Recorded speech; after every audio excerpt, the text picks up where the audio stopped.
did the majority of the speaking. Got it.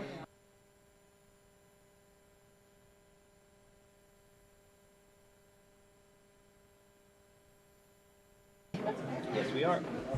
Paul, you ready? Anthony, you ready? What's that, Mayor? All right. All right, folks.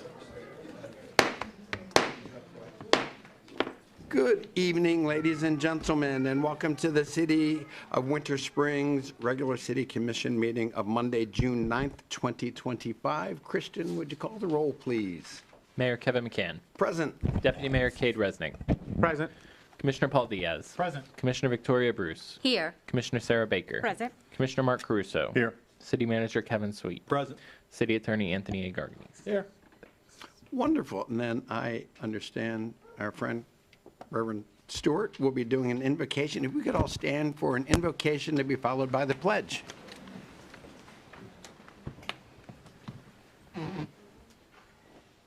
Let us pray.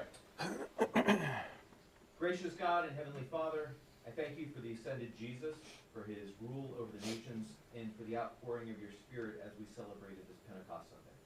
You are a God of order and not of chaos, and we thank you for your promise of peace when we submit to your holy law.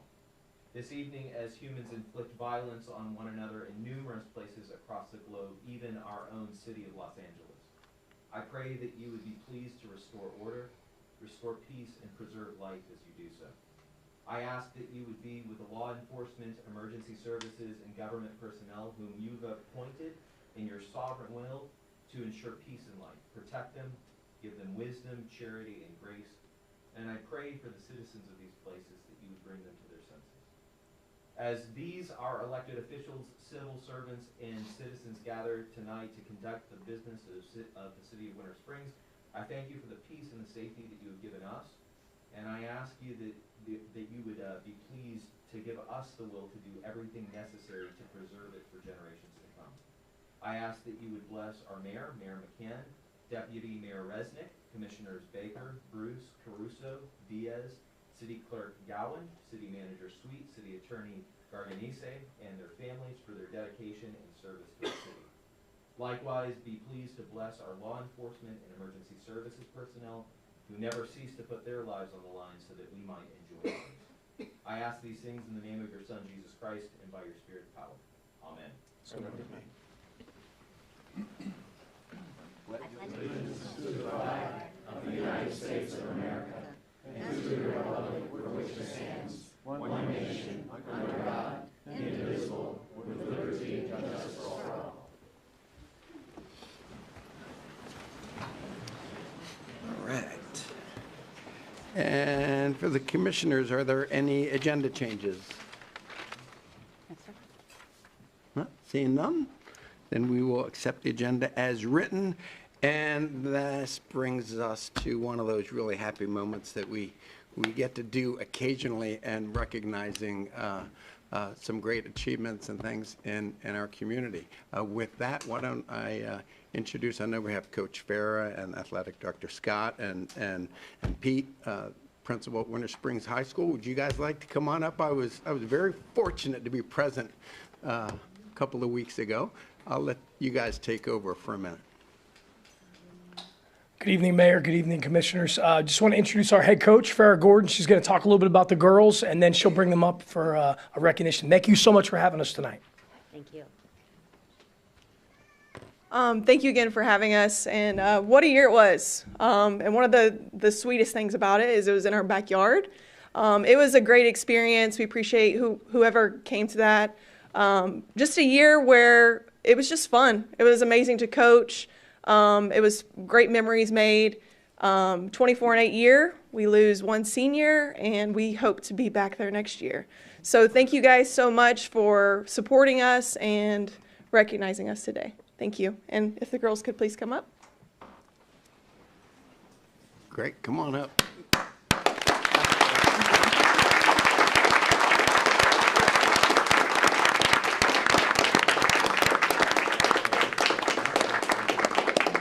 Yeah, I'll say a couple things there. All right. Should we go down? Yeah, Yeah, you guys once you want to guys head have down now? We'll Sure. each have a chance to say something if you'd like. Yep. Got a picture with that?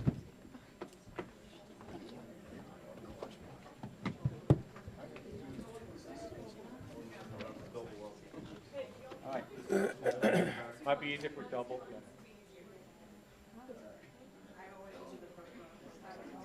Watch your step, watch your step.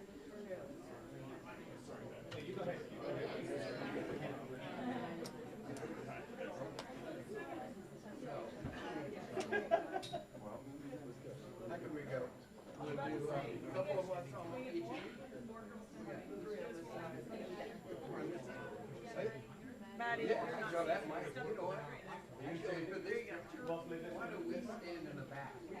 We can do that, that way we're elevating and all that, and then we'll take some pictures. So what do we do? We're gonna just so we all. I might still need a stool. Guys Yeah, that might work out a little better, huh? can't sit. You can I'll stand on my chair. All right. Yeah. right. All right.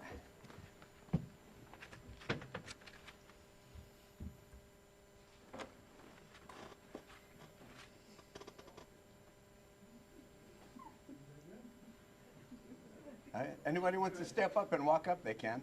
Ladies, why don't you stay put for a second? Just a couple of things. Can't tell you how proud we are of you all. Again, you know, lots of people were there. We were very lucky, as Farrah said, that it just happened to have been right here in our own home turf. It really was wonderful. We will be doing, the mayor will do a formal proclamation with a gold seal and all that. I'll come by and I'll drop it off at the high school. And again, I believe from all of us, thanking the coaches, parents, and family members that supported these young women, and to all of you young ladies, congratulations. It means a lot to the whole community. Thanks. That's Great job.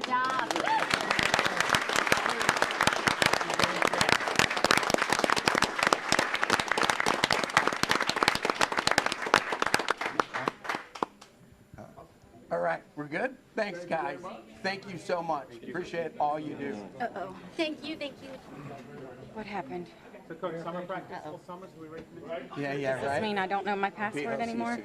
You have I didn't know. I'll send you a text I've never before I seen bring that it over. before. and however- Yeah. Tech support. Oh, you got it? I don't know, I just hit okay. Never mind. We'll see You if just it hit works. okay. Yeah. Brian was It talking. said in my password. we're needed talking it. about it. Probably Yeah. fine. Okay. Oh, was that you or Let me Brian? know. Yeah, Okay. Oh, good. I think so. Yes, where is Brian? I'll give him a second. We'll work it out. But I did hear about that. That's a great idea. It's warm, right? Yes. It's 76. Oh, that's way too loud. That'd be awesome. You loud? Yeah, that's a I great thought I was idea. just over here dying by myself. Did they hear you? Yeah. What it leads to, message. Yeah. Awesome.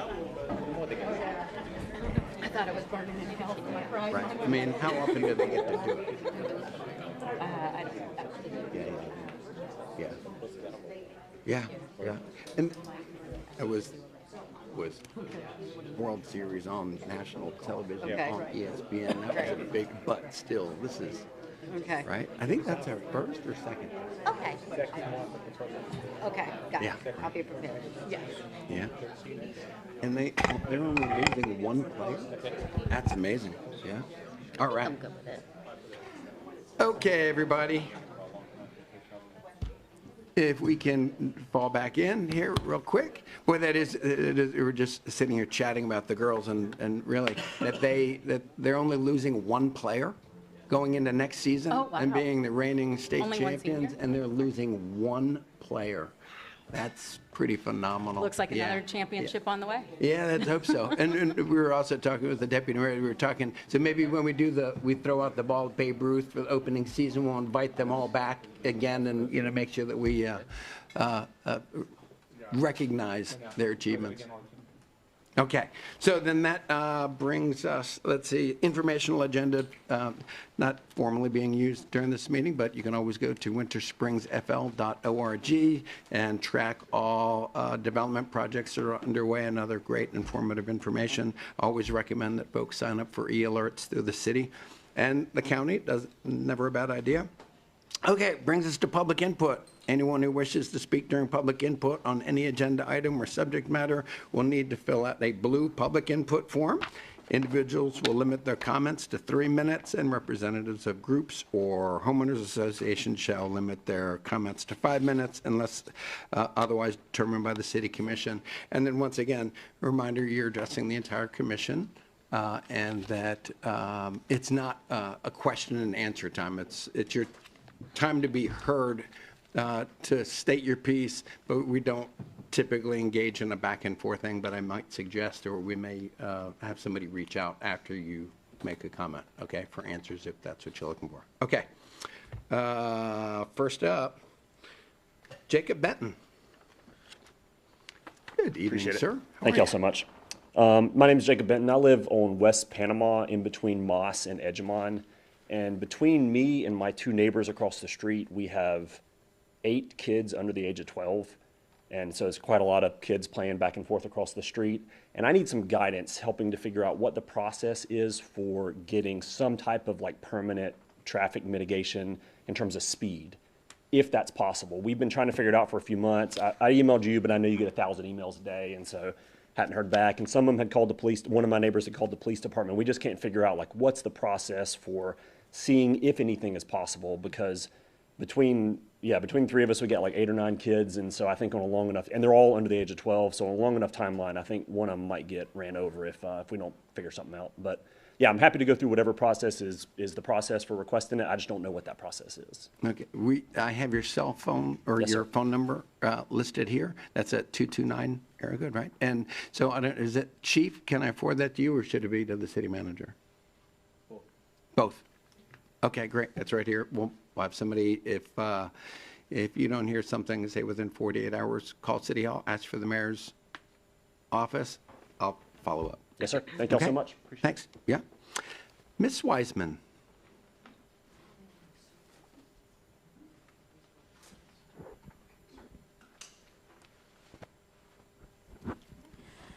Hello, Leah Weissman, 113 Brookshire Court.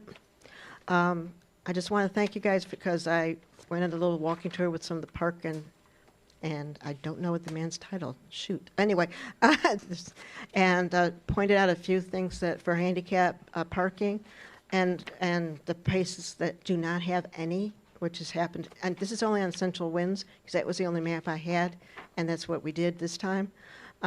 Just hope that you kind of remind people that when they block off, I understand for security, but remember the handicap spots are the closest spots a lot of times. And when there's big events and you block off the road, there needs to be someplace else that everyone knows they can go to so they have handicap accessibility. And I'm hoping the 4th of July works out well because, as I pestered you guys for a while, you ended up getting the markers to mark things handicap spots that are normally not. So, but the curb cuts are really necessary in more than one spot. And the main road into Central Winds Park, and I forgot, was it just Central Winds Parkway or something, has absolutely no handicap parking or curb cuts. And the curb cuts are there for the pathways only, but just remember, just because there's 6 over on one end and 6 on the other, doesn't mean that it helps anybody who's trying to watch. I guess it would be soccer, that area. So thank you for everyone who helped out. I appreciate it a lot. And they got a golf cart so I wouldn't have to run around in that heat, thank goodness. Thank you. Mm-hmm. Okay, those are the only 2 blue forms that were previously filled out. Anyone that would like to step forward? And Ms. Benton.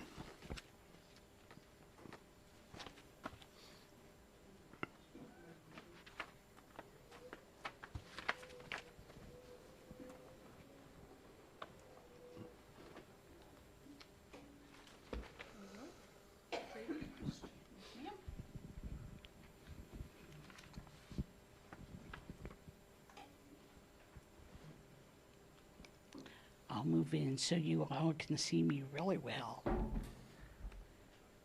Mayor, commissioners, Mr. City Manager and the city attorney, and all the neighbors that hear my voice.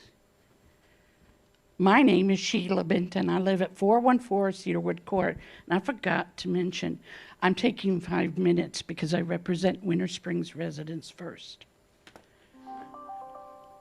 I have attended these commission meetings since the early 2012. That's 2012. What I heard were many people, including myself and my husband, push and urge the commissioners to allow the working man, the stakeholders of this city, to have the opportunity to choose to attend the commission meetings and learn what our city was doing. But no, they refused to allow that to happen. The time of the commission meetings changed with the change of the people sitting on the commission. But once again, we are back to the old subject of the time of the meetings. When do we, the people, the taxpayers of our great city, get to hear directly from the city of Winter Springs? Many of us are confused with the lack of information that does not come. And I'm not sure why, but it needs to stop. You all work for us. Since the election of 2024, there are more meetings held during the workday, excluding the stakeholders who have to work to pay the ever-rising fees and taxes. You all demand more money without an explanation. Men and women lay their lives down on a daily basis for the well-being of others because they well understand the mission at hand. You all have asked the taxpayers of the city, some of us who are eyeballing retirement, to cough up more money, thus causing us to work longer. We, the stakeholders, are afraid you all are not watching what you're doing. Commissioners, you have yet to explain the recent $960,000 increase you saddled our city with. What exactly is that money budgeted for? It doesn't appear in any budget book. Oh yeah, I remember why. Because you, the commissioners, just voted it in without public input and the wave of your magical wand. You voted it.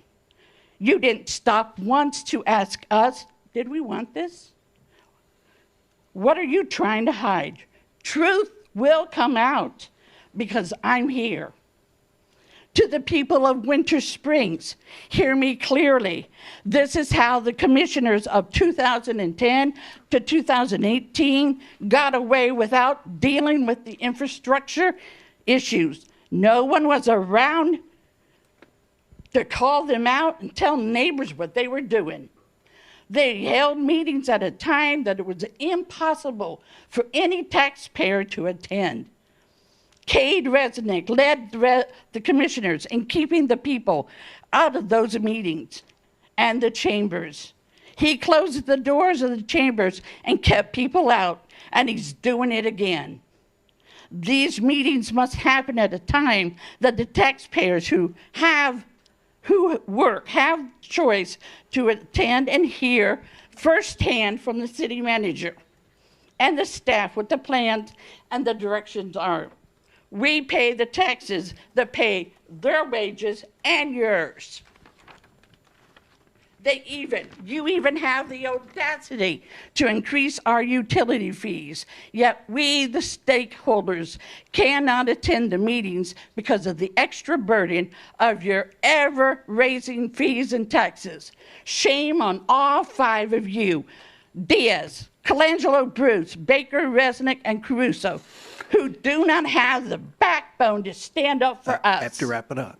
If we do not act now, these meetings will continue to be held at a time when people who work cannot participate. Okay. That is not democracy. It's a dictatorship. Ms. Batten? I got one more second. It's a dictatorship that demands more and more money. I respectfully request any meeting be held at a time that more stockholders can choose to attend the meeting, or Okay. as everyone knows, the stock. Come on, Oh, come on, come on. Let her finish. I have one more second. Let her One more, finish. one more, Mayor. No, No, hold not on. fair to everyone. You got one sentence left, please. I'm One just trying to be sentence fair. left. One sentence left. That's it. As everyone knows, the stockholders can choose to vote you all out because we are Winter Springs residents first. Thank you. All right. Anyone else that would like to take this opportunity to address the commission? Seeing none? Okay, then we will wrap up public input at this time. There will be another opportunity, and we're going to move right to the consent agenda. Discussion. Seeing none, I'll make a motion to approve the consent agenda as presented. Thank you. Deputy Mayor makes the motion. Is there a second? Seconded by Commissioner Crusoe and Christian. Commissioner Diaz. Yes. Commissioner Bruce. Aye. Commissioner Baker. Aye. Deputy Mayor Resnick. Aye. Commissioner Caruso. Aye. And motion passes unanimously. And that brings us straight to public hearings agenda and item 400. We frankly only have 2 items on the public hearings agenda, and Sutton Crossings right-of-way vacation. Good evening, Mr. Mayor, Commissioners, Mr. City Manager, Mr. City Attorney, Mr. City Clerk. My name is Tara Lynn Roll, Director of Community Development. Item 400 is Resolution 2025-07 to vacate a portion of the public right-of-way that's east of Tuscaloosa Road and north of Michael Blake for the development of Sutton Crossings / Ace Hardware for the development of Sutton Crossings and Ace Hardware and Chick-fil-A. The commission approved that final engineering plans for both projects on May 12th. And so this right-of-way vacation is so that the stormwater and infrastructure can be installed. Forthcoming, but not today, will be the final aspect of it, which will be final plat. That'll be before City Commission at your next meeting. But this is to vacate the public right-of-way on the project site so that they may proceed with their site plans as the City Commission approved on May 12th. I'll be happy to answer any questions that you might have. Is there discussion? Seeing none, it appears to be a piece of housekeeping. If there is no discussion, it is a public hearings item, so if anyone that is present would like to come up and be heard regarding this technical matter on the Ace Hardware, anyone that would like to address this specific issue with the commission? Seeing none, I would ask for a motion. I'll make that motion to approve item 400 as presented. And the motion's made by the Deputy Mayor, seconded by Commissioner Caruso and Christian. Commissioner Bruce. Aye. Commissioner Baker. Aye. Deputy Mayor Resnick. Aye. Commissioner Caruso. Aye. Commissioner Diaz. Aye. And passes unanimously. Nice, simple one, right? There's an easy one. All right, so item 401, first reading of ordinance 2025-12. Need a motion to read by title only? So moved. Made by the Deputy Mayor. All in favor to read by title only? Aye. Opposed? No? Okay. Anthony. Okay, this is first reading of ordinance 2025-12, an ordinance of the City Commission of the City of Winter Springs, Seminole County, Florida, adopting the map and description of the recommended commission districts filed with the City Commission by the Districting Commission pursuant to Section 4.02 of the Winter Springs City Charter, providing for the severability, repeal of prior inconsistent ordinances and resolutions, and an effective date. This ordinance is presented pursuant to City Charter. As the Commission recalls, the Commission appointed a districting commission for purposes of evaluating the population counts in each of the 5 City Commission districts. Under the City Charter, the commission districts are just for the sole purpose of qualifying eligible persons to serve, to be a candidate on the City Commission. They are not single-member districts where voters in Winter Springs just vote for their commissioner within a district. All commission elections are at large. Pursuant to the city charter, the districting commission is required to conduct public hearings and evaluate the population counts and try to make the population counts as precise and equal as possible, and for purposes of fairness and equity of the populations within the districts. The city retained the services of East Central Florida Planning Council like it has in the past. They have conducted an evaluation. The report is in the package. This report was considered by the districting commission, and the districting commission reviewed all the information and fairly quickly made a recommendation to the city commission to approve scenario 4. Scenario 4 map is included and attached to the ordinance that the commission is being requested to adopt. Pursuant to the city charter, if the commission does not adopt this ordinance within 120 days of the next general election, then the districting commission's recommendation becomes law and becomes the districting map for the next 3 years. One little caveat to all of this with respect to the city commission's authority. The districting commission's map and recommendation should be adopted unless the city council can find some sort of legal problem with the proposed recommendation. In my opinion, I don't see any legal issues with respect to this map, but I present this, staff is presenting this for the city commission's consideration. I don't know if our consultant is here. So our consultant's not here. So be happy to answer any other questions you may have. Okay. Commissioners, discussion? I attended the districting meeting, and out of the proposed options, this one seemed the most fair, the closest count per house or per voters out of all of the districts. Least changes, really. I liked it. And no one is knocked out of their seat or No, anything no like one's that? There's knocked no it, changes? and none of the, There's and none like of them. So this doesn't really, yeah, this is kind of nobody's- yeah. housekeeping Yeah. things. We all work for all the residents of Winter Springs. So if there's no further discussion, then I'll open it to public input. Again, this is a piece of housekeeping, basically saying, as city commissioners, you must live in the district that you represent, but we all represent the entire cities and we serve back and forth if we want to really this technicality. This hasn't really changed anything. It moved one small neighborhood into somebody else's district and another one back into the other person's district. So there's been a little bit of changes, but again, doesn't change any of the elected officials or anything like that. Commissioner Bruce. One quick question. VAP, what does that stand for? Voting age population.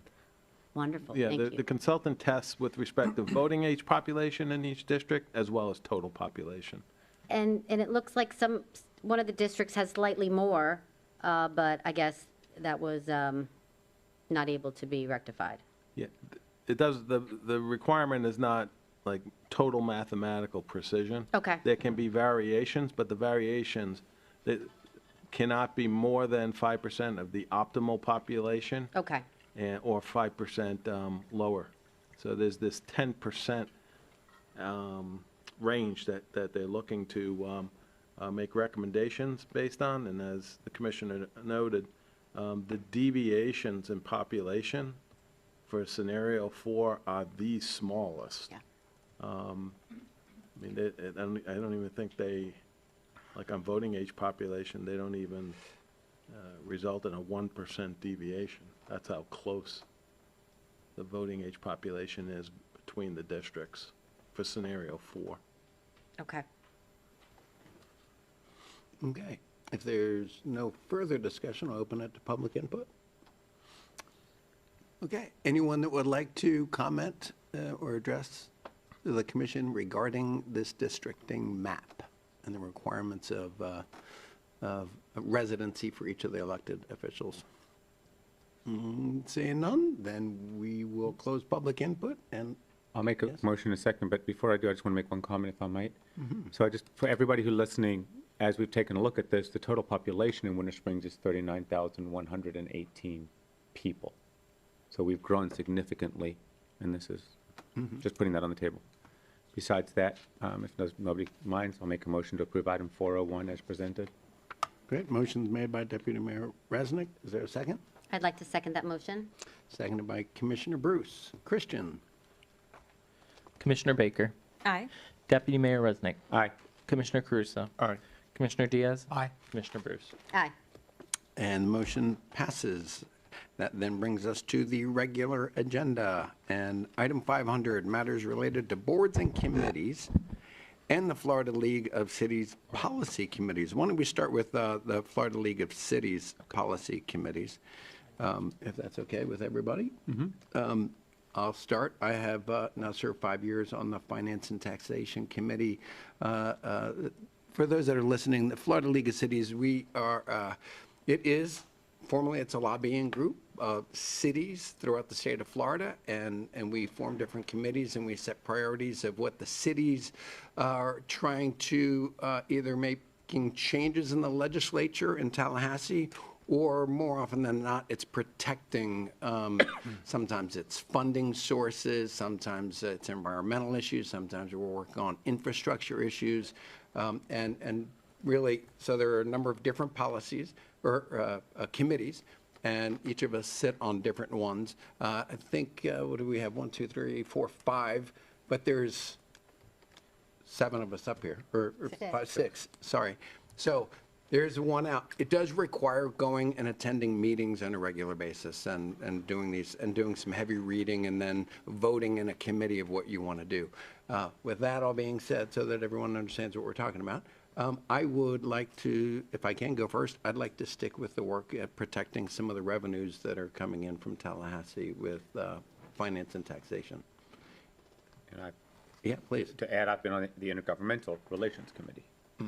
So I think, Commissioner Bruce, which one were you on? Natural resources, but can you remind me how we did this prior years with 6 for 5 committees?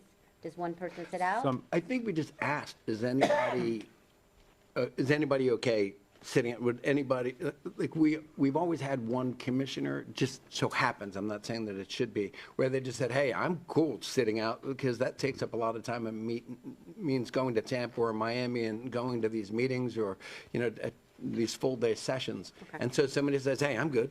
So if somebody wants to sit out. What? You say you're good? I said, I'm good. Okay. So You said the magic words. okay, so then that still leaves, and we're not under any obligation to have a representative on every single committee either. But it is, Right. it's Right. important work. But we can't, and we can't have more than one of you. On any On- committee, right. So, I think I informally sat in on the planning, city planning one, or whatever, I don't remember the what one- it's called. yeah. Was it development, compliance and redevelopment? Yes, that one. Or was it municipal operations, public safety, cybersecurity, I could do that one too. I You- could do public either of meetings, those. public You would have been records? at the last meeting, right? Yeah, I was at the So last one I that sat meeting- in on. It was when we were talking about Live Local and Right. affordable housing, so I believe it was the first one. So I'll kind of share with everybody sort of how the process works. We go to the very first meeting, and there's a blank slate. There's, the lobbyists will come back with some stuff from the previous year, but over a 5-6 hour period, we start to kind of flush out what a group of 40, 50 people want, right? So then the second meeting takes the wants, and they start to kind of put pieces together and trims that down even more. By the time you get to the third meeting-ish, we have what we're going to do. Now we work on language. And by the time you get to that meeting that you sat in, that's sort of the fifth meeting, I believe, fourth or fifth meeting, where they now have the language and we're just approving it, because that is the walking card that either you or our lobbyists, the lobbyists will walk around Tallahassee with. Yes. So that's sort of the path of those meetings, right? Each committee does have a history, does have a path. Sometimes it's the previous year's agenda comes back, and we continue the work because it didn't get picked up. Sometimes start from fresh. Okay, yep, and so, real quick, I'm sorry, which committee were you serving on? Intergovernmental relations was prior. Okay, so we have right now 3 of them, if we just hold those 3, right? In other words, I'm on Finance and Taxation. Natural Resources is Commissioner Bruce. You have Intergovernmental Relations, and then, and I'm sorry, Sarah, did you say there was one that I you sat in on, what were they? Development These Code two- Compliance Yeah, the is probably what you sat on. development is what I sat in on. Okay. But I would be more than happy to take either one. Okay, and then Commissioner Diaz, do you have a preference? Yes, That leaves the two. Port of League City sent out an email to sign up and do all that kind of good stuff, and I did request taxation. No, okay. But that would be So- decided up here. Yeah, we have to decide it up here, so. No, I understand, but I'm saying Yeah. they give you like a list, and Yeah. I sent that to the clerk with what my request was. Okay. Do you have a second request, since that's already taken?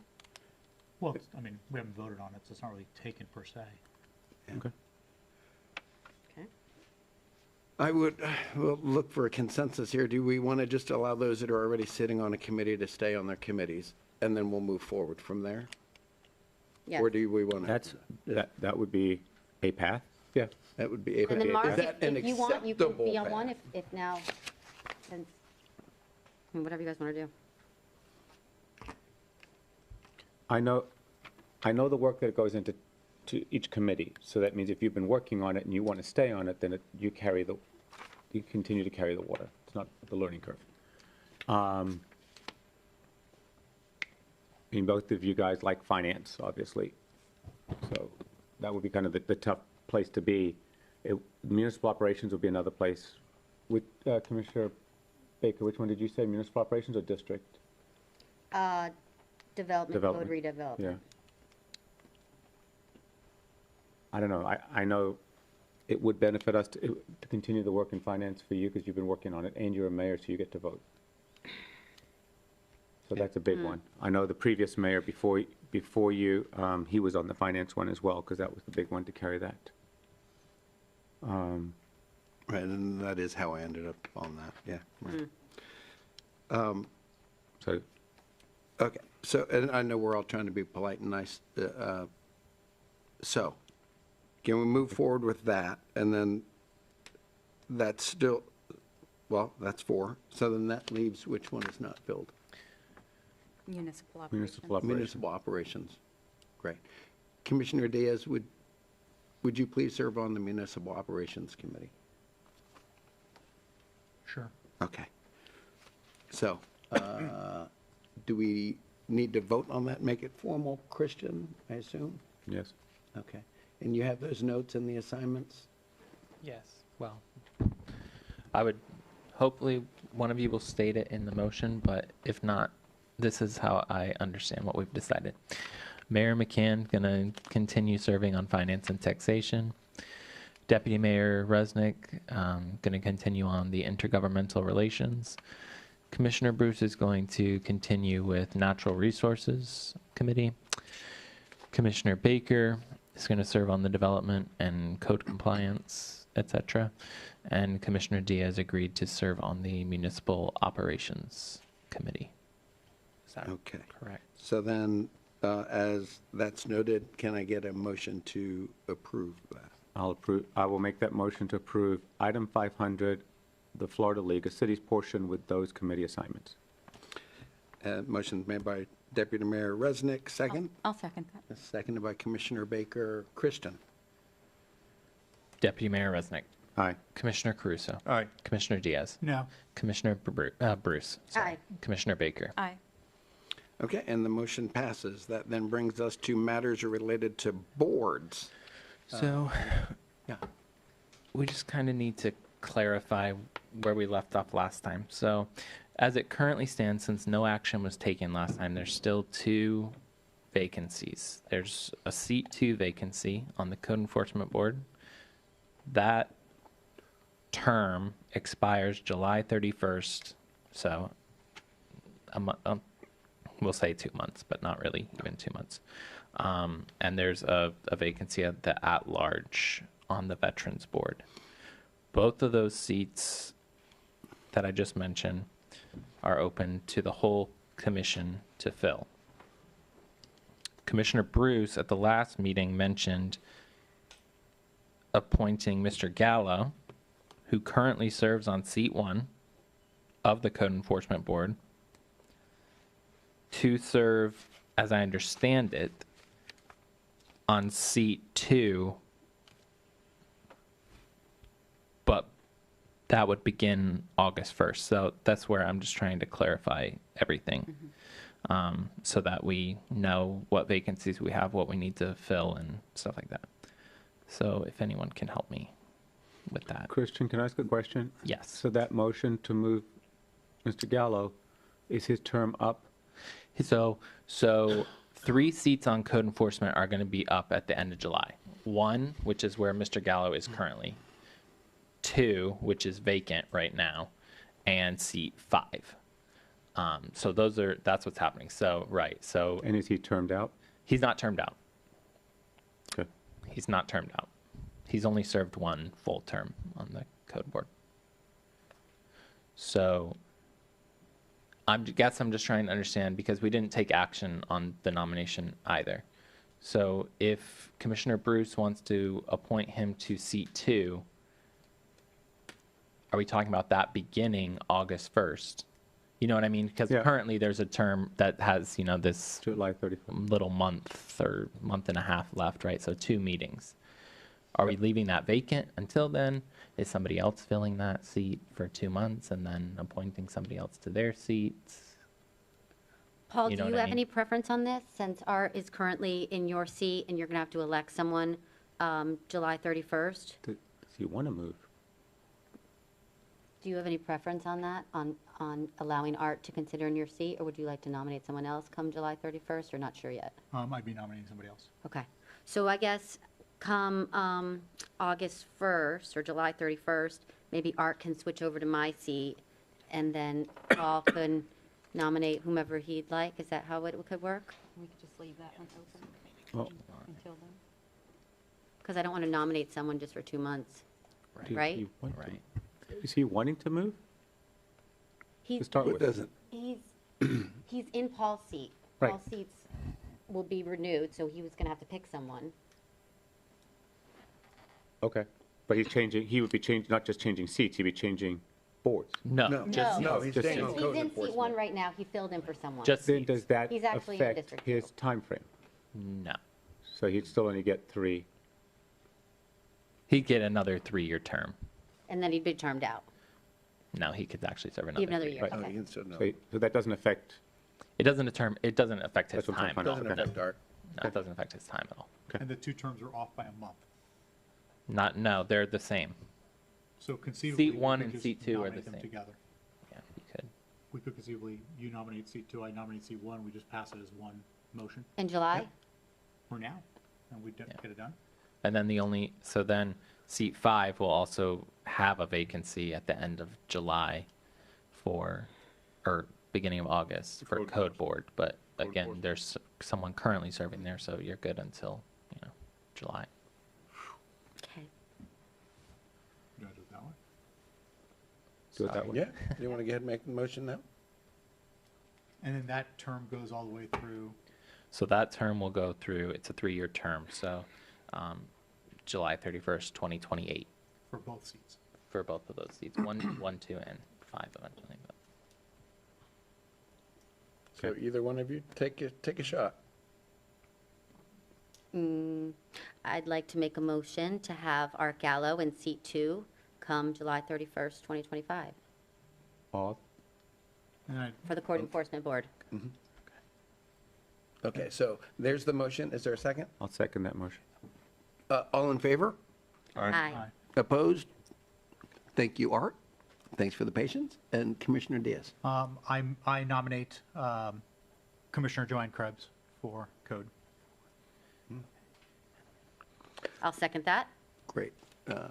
So the motion's made by Commissioner Diaz and seconded by Commissioner Bruce. All in favor? Aye. Aye. Opposed? Great, motion passes. and again, Wonderful. that'll start August 1st. And you've got one Okay. left. And Yeah. you'll need somebody for, No, Commissioner Caruso will also need someone by July 1st, or 31st. Okay. That's correct. Sorry if I made that more complicated. No, no, it's okay. Now, there is, so with Commissioner Baker, I believe it was your idea that we if I'm not mistaken. So with the Veterans Board that we talked about. Oh, yes. So that we have the 7 members of the Veterans Advisory Board. 6 of them are in place. We're missing one. There was some conversation, or maybe it was during the Veterans Board meeting, about, hey, how about making sure, since we have 6 veterans, it's Veterans and Family. Veterans Families Advisory Board. So we'd like to have a person that is not a veteran, but is a family member. So I actually found went to the VFW, talked to them about it. They put someone forward that is a wife and mother of a veteran, and she is very interested in serving. And so, Orf? what's that? Orf? Yes. How did Yeah. I guess? Yeah, right. Well, then And we- so, no, it's not the, I believe her daughter is the chair of the Ashley? auxiliary, Ashley. right? Yes, And but then not. Margot is the Exactly. Marguerite Orff. Marguerite. I know So that that's- name one from Facebook. Yeah, miss she- that name. Oh, is she? Yeah, think. yeah. So I'd like to make that motion, Marguerite Orff, to, or I do get one, don't I? Or no, maybe not. Someone has to make the motion. Oh, if you want to make the motion. Oh, I'll make the motion for Marguerite Orff Great, for the Veterans Board. great. Is there a second? I'll second that. Great. So motion made by Commissioner Crusoe, seconded by Commissioner Baker for the record. All in favor? aye. Opposed? Motion passes. Great. Okay, so we've got some work done. Yes. Watch out. We do me a favor, will you let me know I asked her to reach out to you and fill out an application. If she has not done so, would you let me know so I can track her down and, No, okay, thanks. Okay, then, any other matters related to boards or committees? Actually, I do. Okay. We discussed, and maybe we didn't create more of a finalized picture, but we discussed a month or 2 ago about everybody getting an advisory committee so that we could come back to the board and give information on what happened. And I believe that we discussed having the staff come back and talk to us, but I'm not sure where we landed on that. But we've had a lot of advisory board committee meetings since then with no update. Unless you watch each and every meeting, you will not know anything. And so I just wanted to get an idea of when we're going to get those updates, or if we should come back to us to be able to do so. Okay, might toss that over to Mr. Sweet a little bit.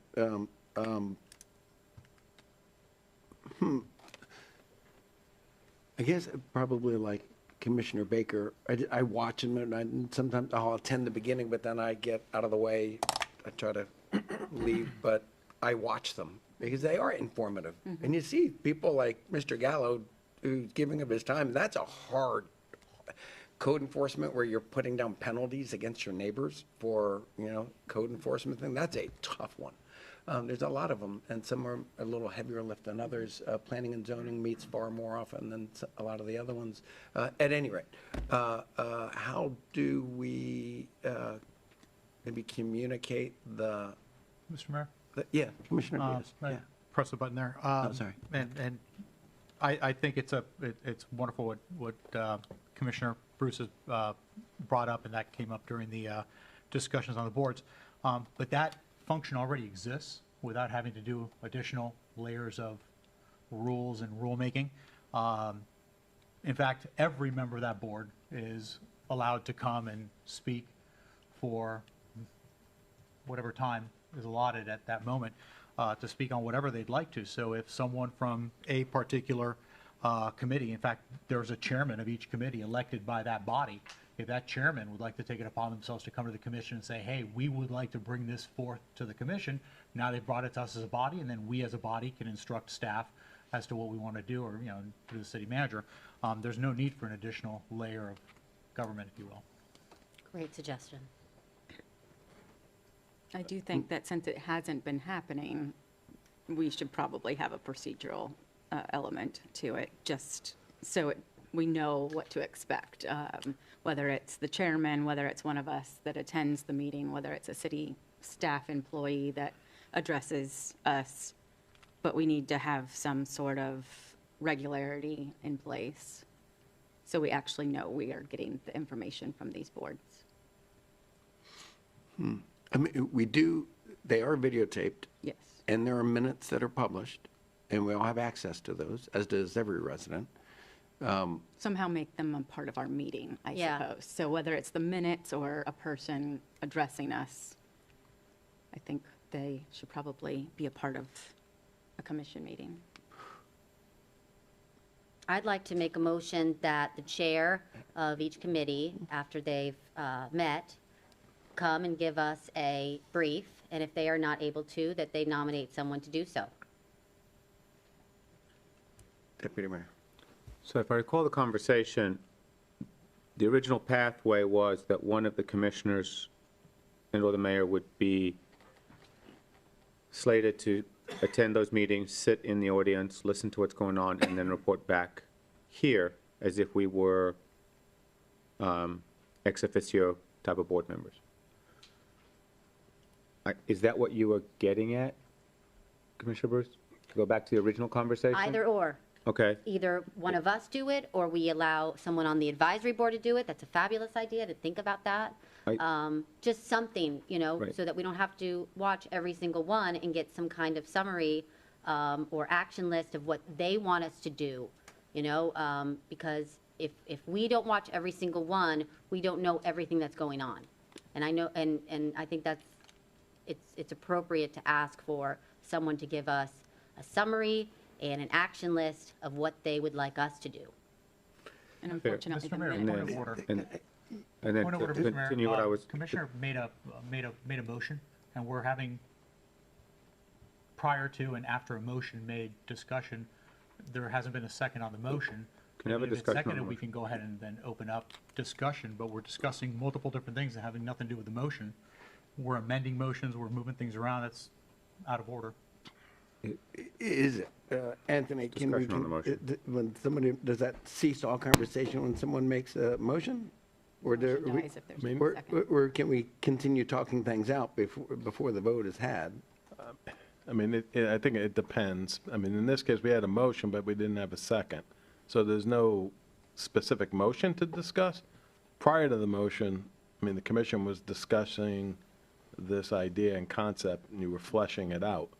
So I don't know if there's a second for the motion that was made, but, I'm considering this all part of trying to flesh out whether or not you want to formulate a motion to act on.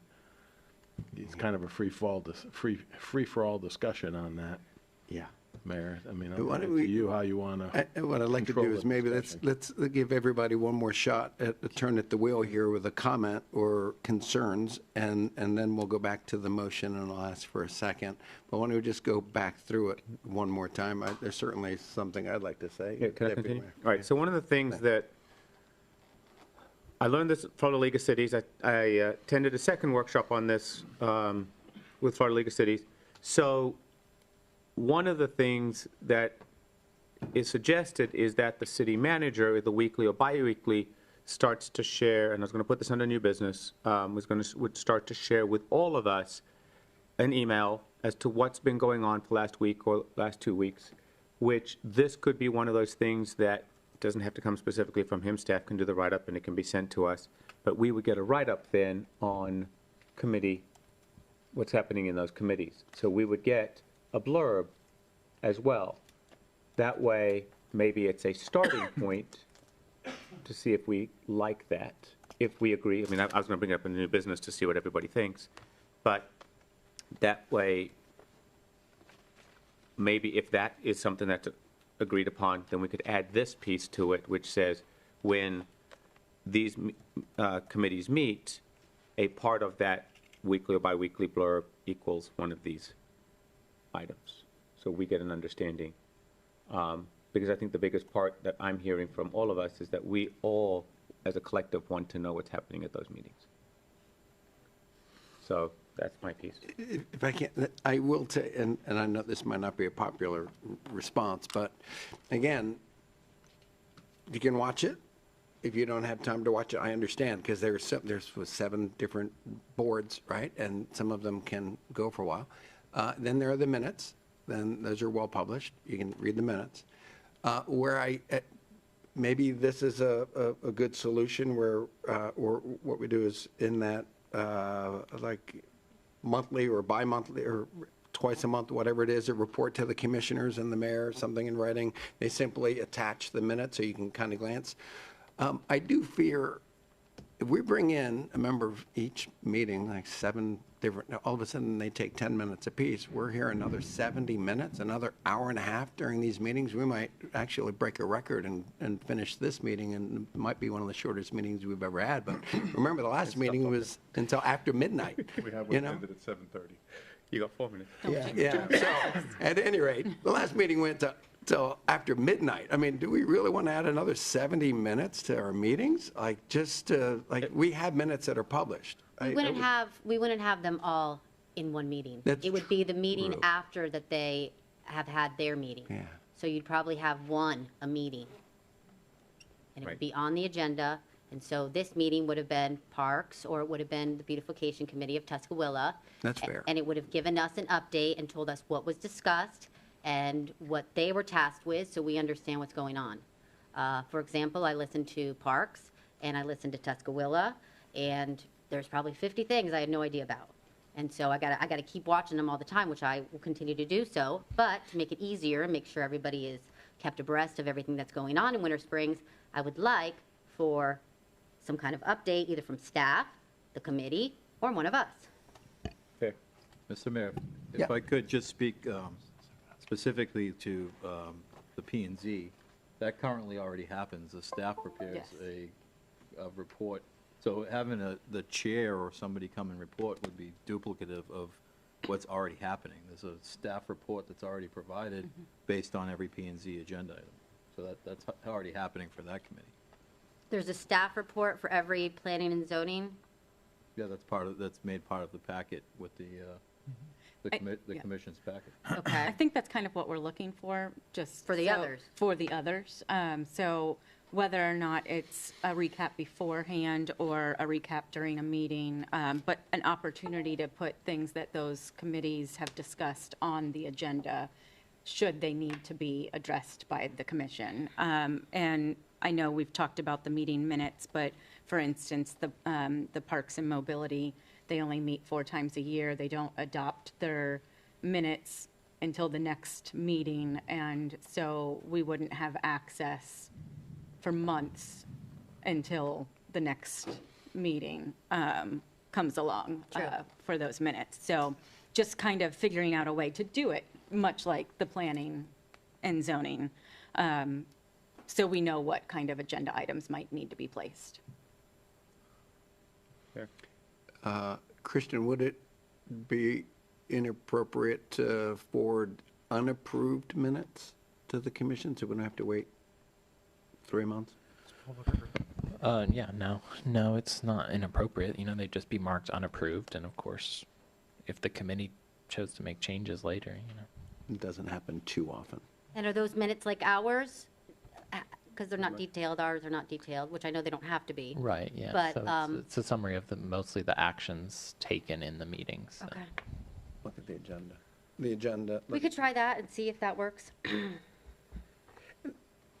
And also the deputy mayor's suggestion is maybe to include that in some type of organizational thing that starts coming out with. I know that the city manager's been talking about that a little bit and how that all kind of plays out, the details, but Yeah, for maybe that can be some part time of we've that been packet. discussing internally about ways to continuously improve communication, and, we're working with that. I mean, there's some staffing positions that are down that, within the public communications specialist, digital media specialist role, and just as always, it just seems every time you make a step forward, there's always something that comes. But yeah, that's been a priority of mine, to try to look at ways to improve both internal and external communication. And for some time, one of those things we've been talking about is probably not a weekly, that's just pretty cumbersome, but, certainly a bi-weekly type of thing, in the near future, to be able to try to kind of have, capture some of that. And this could be another way to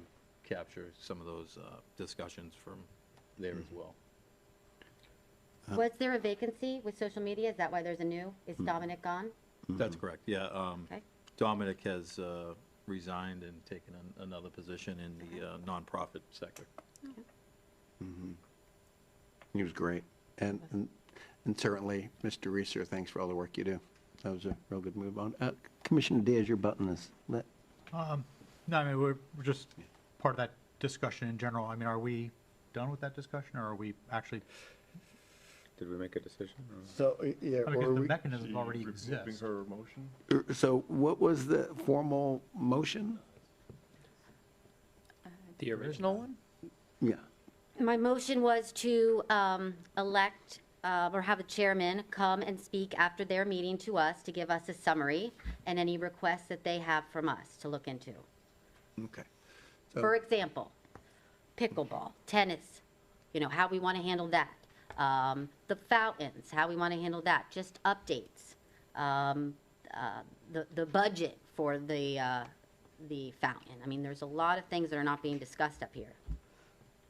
It could very well be just the things that the commission, or the committees voted on to bring to the commission, which currently we're not really getting. Or even those. discussed. I mean, Lee Wiseman has created such frustration, they'll talk about ADA and everything and suggestions, and then we'll never hear of it. And this, happened last year, so it was under old administration, but still, that's the premise of this request. But we hear about it every 2 weeks from a member of that board now who comes and speaks.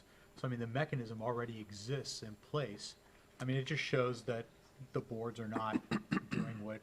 They're not working well. Right. I mean, and that was my original point for reimagining them, but that's a different conversation. I mean, there's really no motion per se. That was just more of an idea or concept. I mean, the mechanisms are already in place, and that would be more up to the city manager and staff to want to put together a communique of sort that comes back to us. And if there's going to be an action item, it's up to a commissioner to bring up an action item and make a motion or put something on the agenda.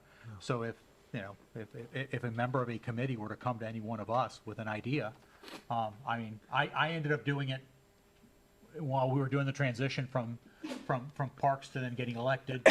We didn't have a city manager, like all that kind of stuff going on. And that was to get a lacrosse wall put in Trotwood Park. And that's, I've been informed that's going to be in the next budget. So, Wow. But that came from Parks. That came up here. I just ended up being the commissioner that brought it up in conversation. And, it's happening, once we see the budget, I guess. But, action is us, not an unelected board that Yep. is entertaining themselves. So I'm just trying to wrap up this conversation then. Yes. Are we going to allow the city staff some room to put some ideas together and work on communications? Can we move forward with that? Yes. Perfect. Yes. That would be Okay, perfect. thanks. Fine. All right. All right, then, that brings us then to other new business. And Commissioner Bruce? your Yes.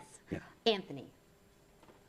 Commissioner. Okay, so I was talking to the city manager last week about a task that I thought you were assigned with, but I can't find it anywhere in my email. Okay. From my recollection, like 10 times maybe, we had discussed the ponds, the 100 or so ponds, and I thought that you were doing a spreadsheet or some kind of research to find out what was required on each one. And I wanted to find out if I was right or wrong on that impression, and if you have anything. And basically what I mean is, maybe something as simple as an Excel spreadsheet where it says Lake Willa, and this is what the city's responsible for, and this is what the private residents are responsible for each item, so we don't have to look it up every single time, and we're all well aware of what's going on. Is that was something that you were working on, or were you just touching base on each pond? Did you put that in some kind of writing? I have numerous emails analyzing various ponds. Yes. So that was all done at the each pond was coming up at the direction of the former interim city manager. Yes. And history. So I do have a compilation of that, but they're rather ad hoc. I mean, they're kind of miscellaneous. They're not organized. My understanding too is we have, I think we have a staff, not a staff, we have a consultant that's doing a stormwater evaluation. Yes. That's underway. I haven't seen that. But I have, by no means have I reviewed every single pond situation in Winter Springs. Okay. But I've reviewed quite a number of them over the years. Okay. I misunderstood then. It would be very helpful, just because we get emails regularly from different residents Right. asking about certain ponds. Yeah. Please, Deputy I'm Mayor. sorry. All right. I'll jump to my stuff in a second. Commissioner Bruce, if you remember, that conversation actually took place when we were talking about the NRCS stuff when you and I first came up. It goes all the way back to where I was asking for an easement all the way down all the waterways, so we would have that. And in that conversation, we asked for the easement, and we asked, because there was 96 ponds that were stated, that we had 96 ponds, and who was going to go where, and, they're all private, not private. And, history's sake, we did used to maintain at a basic level all 96 ponds. So that's where I think you recall that from, in the way you and I left it. The first vote was for that to be done. Then we came back, and I think the then other three members on the dais rescinded the easement, rescinded the wall. I recall that part being left, but maybe it wasn't. Either way, I'm with you on that. I'd like us to have an understanding of all the ponds. If that's the stormwater program does that, great. If not, I think what is our responsibility on all the ponds and what is the responsibility of the legal responsibility on each place. So I'm with you on that. So there's the first piece there. All right, new business. I did already bring it up. I was going to make a request. Did you want to say that? Well, I just want to stay focused on ponds for a minute. Ponds, okay, I'll wait. If we can just stay on ponds for a second. All right, I'll go back. So I guess what I'd like to make sure that we do have is some kind, I understand we have a stormwater study ongoing.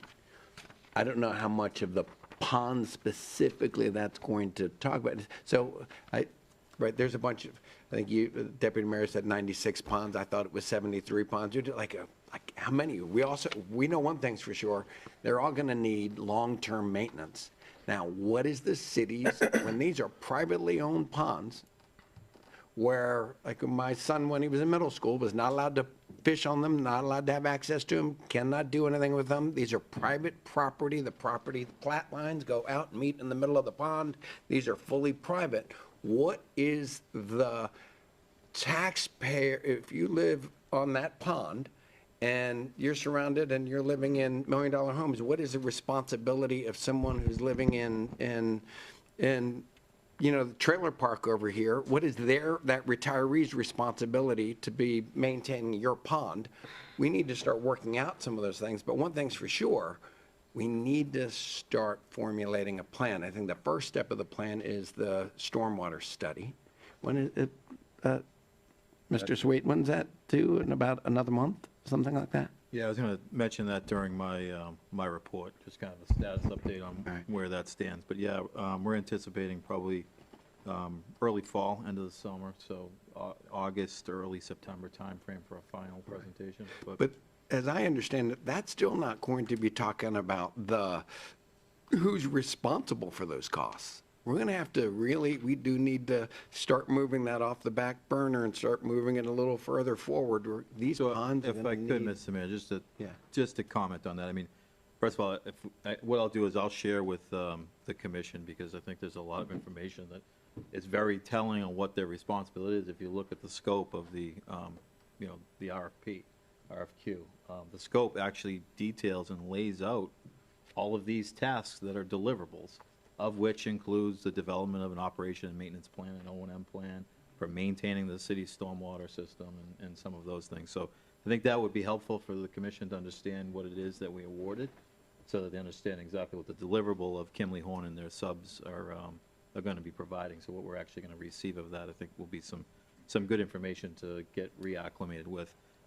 With that being said, we've actually have asked number of months ago, right when I had come on, because of all of this discussion around particularly resident-driven, but resident-driven through commissioners, as to going out and addressing these issues that is very, city attorney can attest to the amount of emails and conversations prior to me as well as since I've been on, hey, can you look into this? And what I'll say is difficult because he has spent a considerable amount of time, but they're all one-offs, and we have them in folders, and you got to dig for them, and you got to go back and look at, because every single one of these ponds is unique because they have their own, plat that's defined something, the deed, and there are all these different nuances that aren't uniform across the city to understand what our true responsibilities are.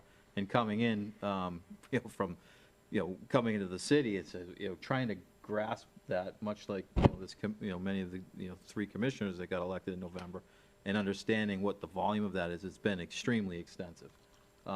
So I am confident with the work that Kimley Horner is doing, that we're going to be put in a much better position, because frankly, there is no operation and maintenance plan when it comes to stormwater. There is a lot of these issues that have been concerning since the day I started, but there is a plan to address those. It's just, it's somewhat forthcoming. And I think with the turnover, and I've said this to some of the commissioners in the past, with the turnover of institutional knowledge, I think there was a lot of, we had a public works director that was here 25-plus years. We had staff that were here several years that took ownership of that, decisions to not backfill certain positions, like a dedicated stormwater manager. With those turnovers of staff has absolutely impacted the city's ability to maintain and respond, which is why no matter who's in that seat, it should be irrelevant. That's why we need to have a defined maintenance plan, a defined O&M plan. We're fortunate to have Cleet Sonnier with my efforts to do a consolidated public works and utilities department under Cleet's leadership and, mindset, and the discussions that we're having and amongst his team. We're getting there. It's not going to happen overnight, and it didn't happen overnight. So just, we're heading in the right path, and I understand the frustrations because I've had it since the day I walked in. I get a dozen emails a day about stormwater. I mean, I feel like I'm a full-time stormwater manager. It's at that level. So having that, having that, something like that can really define it. But as I was starting to say, one of the things that I did when we came in was looking at actually asking Kimley Horn to look at going down parallel paths. What would the costs be and the impacts be related to? As you know, they've subbed out the stormwater rate analysis through Raftellus. That's going to be bringing forth a rate analysis. In doing that, I've asked them to look at a parallel path to understand if the city was to take over some of that pond-wise, kind of citywide, versus truly just what we're responsible for without some of that, and kind of look at what those, no question, the costs, if the city were to assume responsibilities, is going to be substantially more in many ways. But we need to understand that, because we're constantly being asked to address things like, frankly, I mean, I question even the treatment of all of the ponds when it comes to, the half a dozen emails a day I get about a pond being green. In some ways, it's done, frankly, it's done out of a courtesy, and it's something we've always done, and we utilize Solitude Lake Management to be able to address that, but it's questionable whether or not we're even, responsible too. The problem that we're dealing with on a daily basis is laying out the expectations, which is what I'm going to ask this commission to do when we look at that final presentation. What is the expectations? How define? And of course, everything is triggered around financials. So if those are your expectations, it's going to cost X. It's the only way to be able to do that. And I think there's a lot of areas that, for whatever reason, the city has just assumed and it's always done. So the difficulty is we're going back to expectations that were 5 years, a decade ago, of what they're used to seeing, that hadn't been as new, administrations turned over and folks started to look at it and say, we have no potentially legal right, 2, obligation, and we just always had done it. And then obviously, with Ian and some of the storms that we've had, it's been a much more focus, but we are going and looking at that in a little bit more detail. But it's difficult to go in, because every time one of these comes up, we got to go back and look at, has Anthony researched this? We have some stuff saved in folders in different places, but there is no one sort of go-to master list that I can tell you and point to. And I know Commissioner Bruce has asked for that, and I asked the same question. Where does this exist? Because I'd like a copy. But we're working on it. I think we're heading in the right direction, and I think that the work that's being done, unfortunately, like anything, timing is never on our side in some cases, right? With the way that, the delivery of that assessment and ultimately funding and getting there, we're already into the hurricane season now, and the timing of that's going to be September, so it's not ideal. So. Point of information, and the city manager and I had a lovely conversation today, this morning, about multiple city topics, and this did come up because obviously it's an important topic. And then just to clarify for the benefit of all of us, the infrastructure meeting that we are having, the workshop, will we be discussing, is this considered infrastructure as part of that discussion?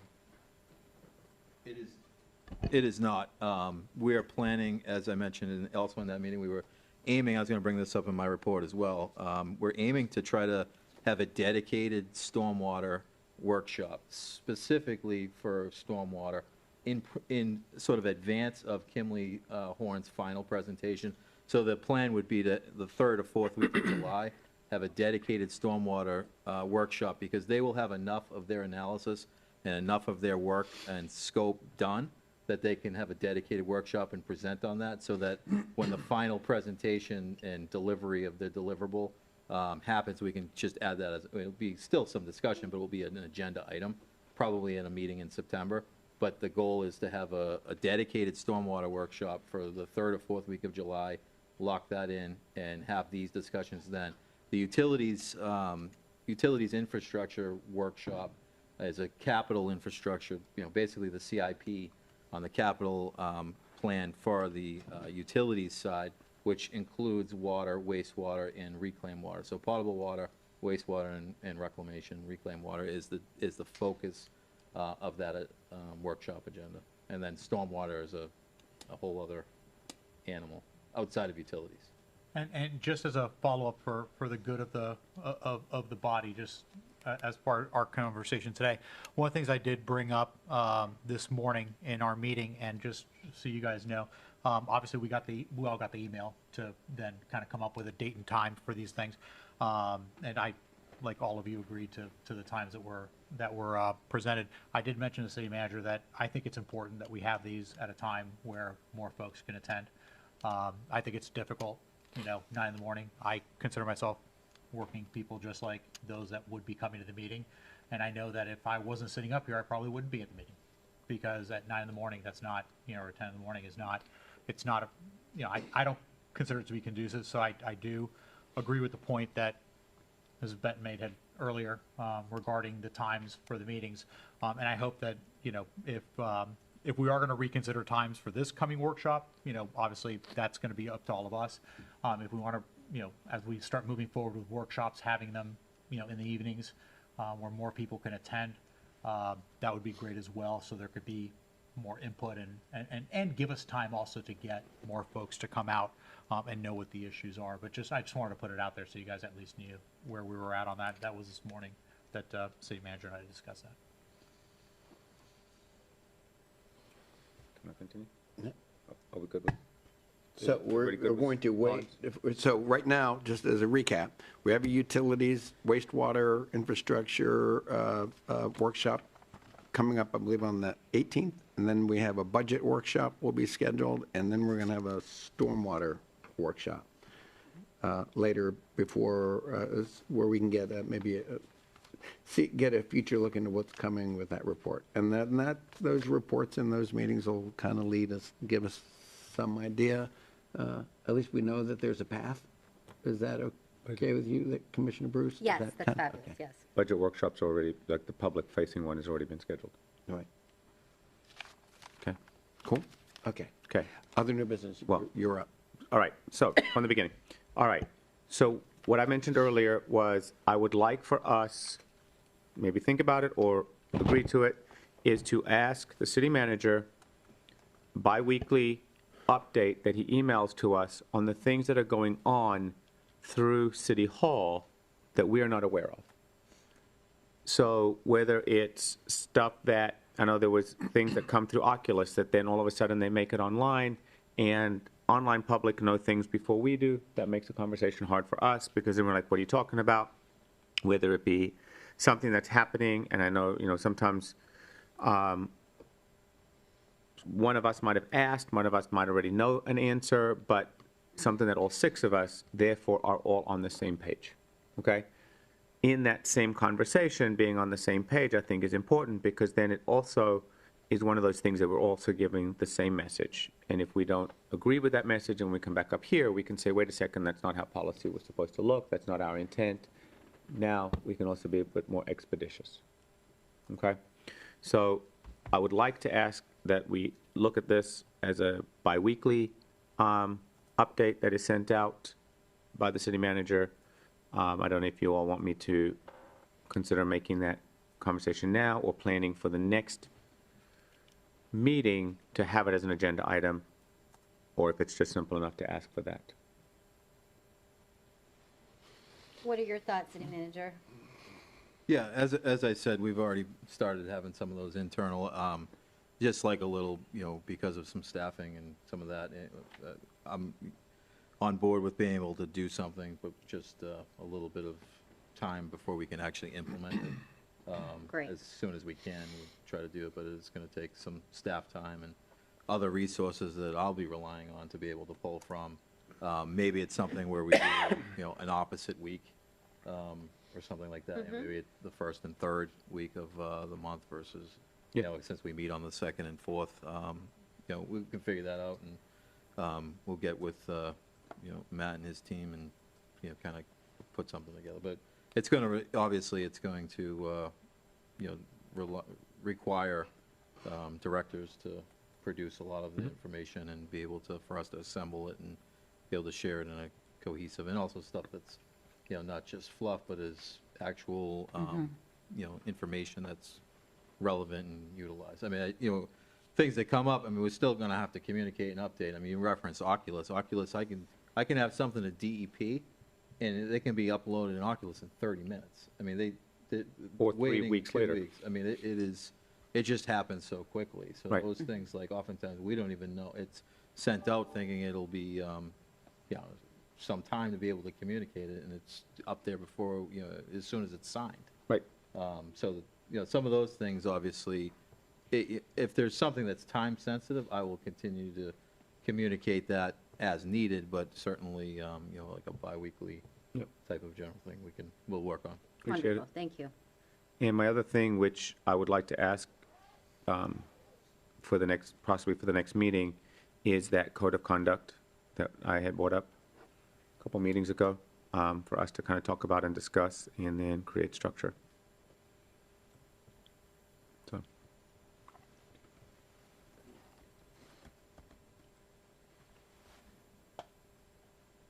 Did you hear me? I'm open, yeah, Okay. I'm open to it. Yep. He's looking at me like, I don't know. No, that's, sorry. So that's a request to add to the next agenda. If everybody's Will okay you with state that. that again, Kate? I missed The it. code of conduct Oh. that we talked about, that I had brought up, because we have a couple of different codes of conducts over time. We could maybe start from there or create our own. Why can't we just use the one we used last year, the year before for the committees?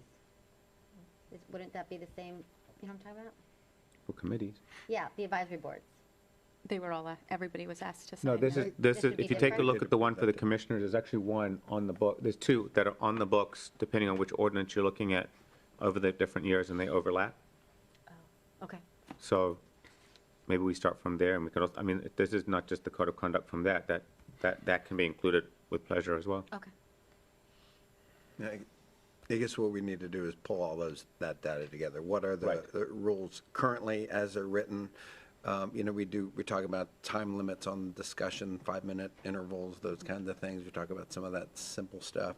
If there's something that we've asked the committee members or board members to sign, I'd like to have that brought back up, and Yep. all of us take a look at that as well.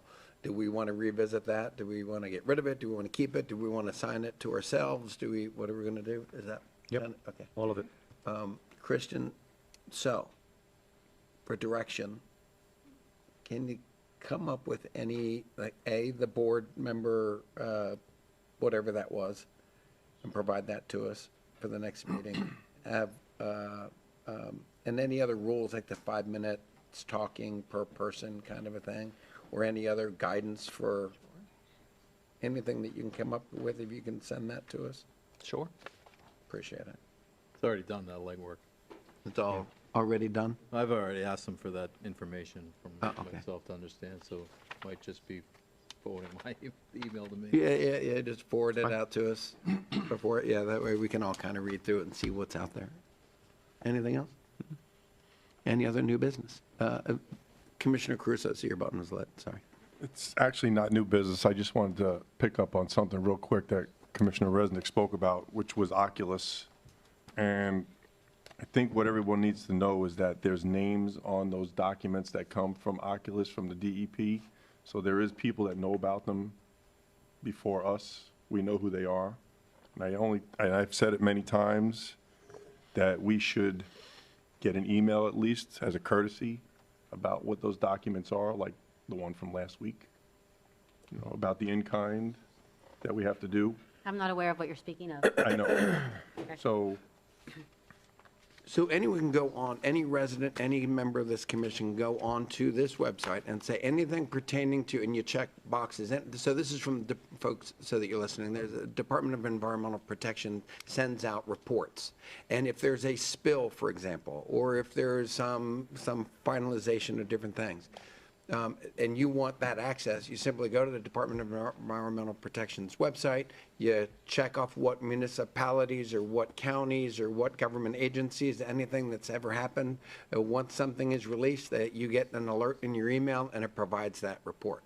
Anyone who wants to have that information, any resident, elected official, city staff member, or anybody wants to have that, just go to DEP, fill it out, check the box, and every time something is reported or is filed, like for example with the city of Winter Springs, you will get an alert email and you can read through it. I'd recommend people do it. It's not that easy though, Mayor. Yeah, what You need a few more codes than that. Yeah, and you got to underline it. Don't put 0 because then it won't work. I mean, it's very, very non-user friendly. And I had a course with DEP because I use it in my daily career as well, and it's not easy.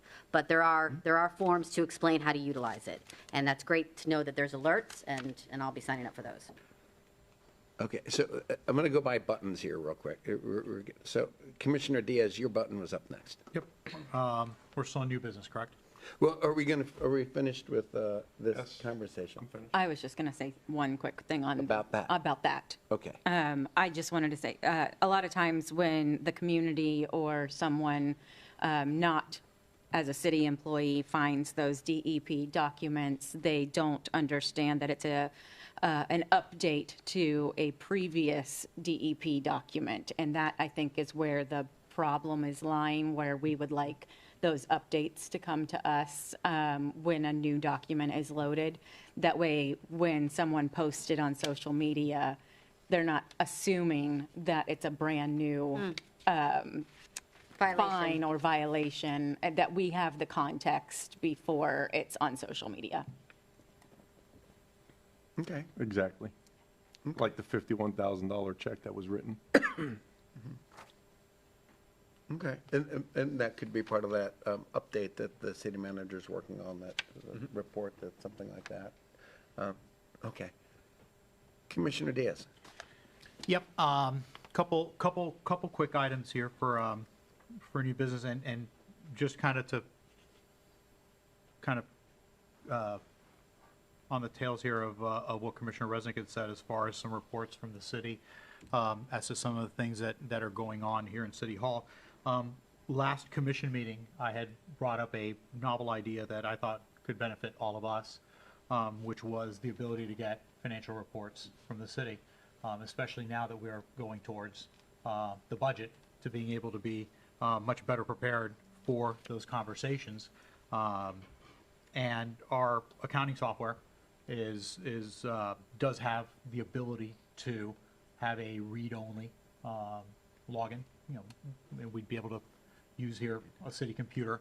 Well, Commissioner Resnick, before you start, nodding your head no and rolling your eyes, no, Mr. Mayor, I'm sorry. It's decorum. No, we're gonna go ahead and decorum works both ways.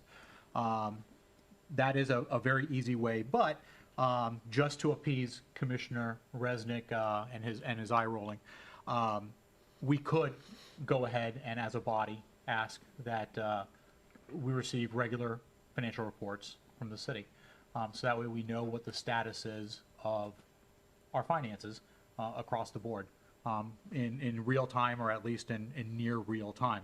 The logins are simple because we can just come here, use the computer, and we can generate the reports versus, for example, I ask the city manager for reports and then he sends me reports, but that's me.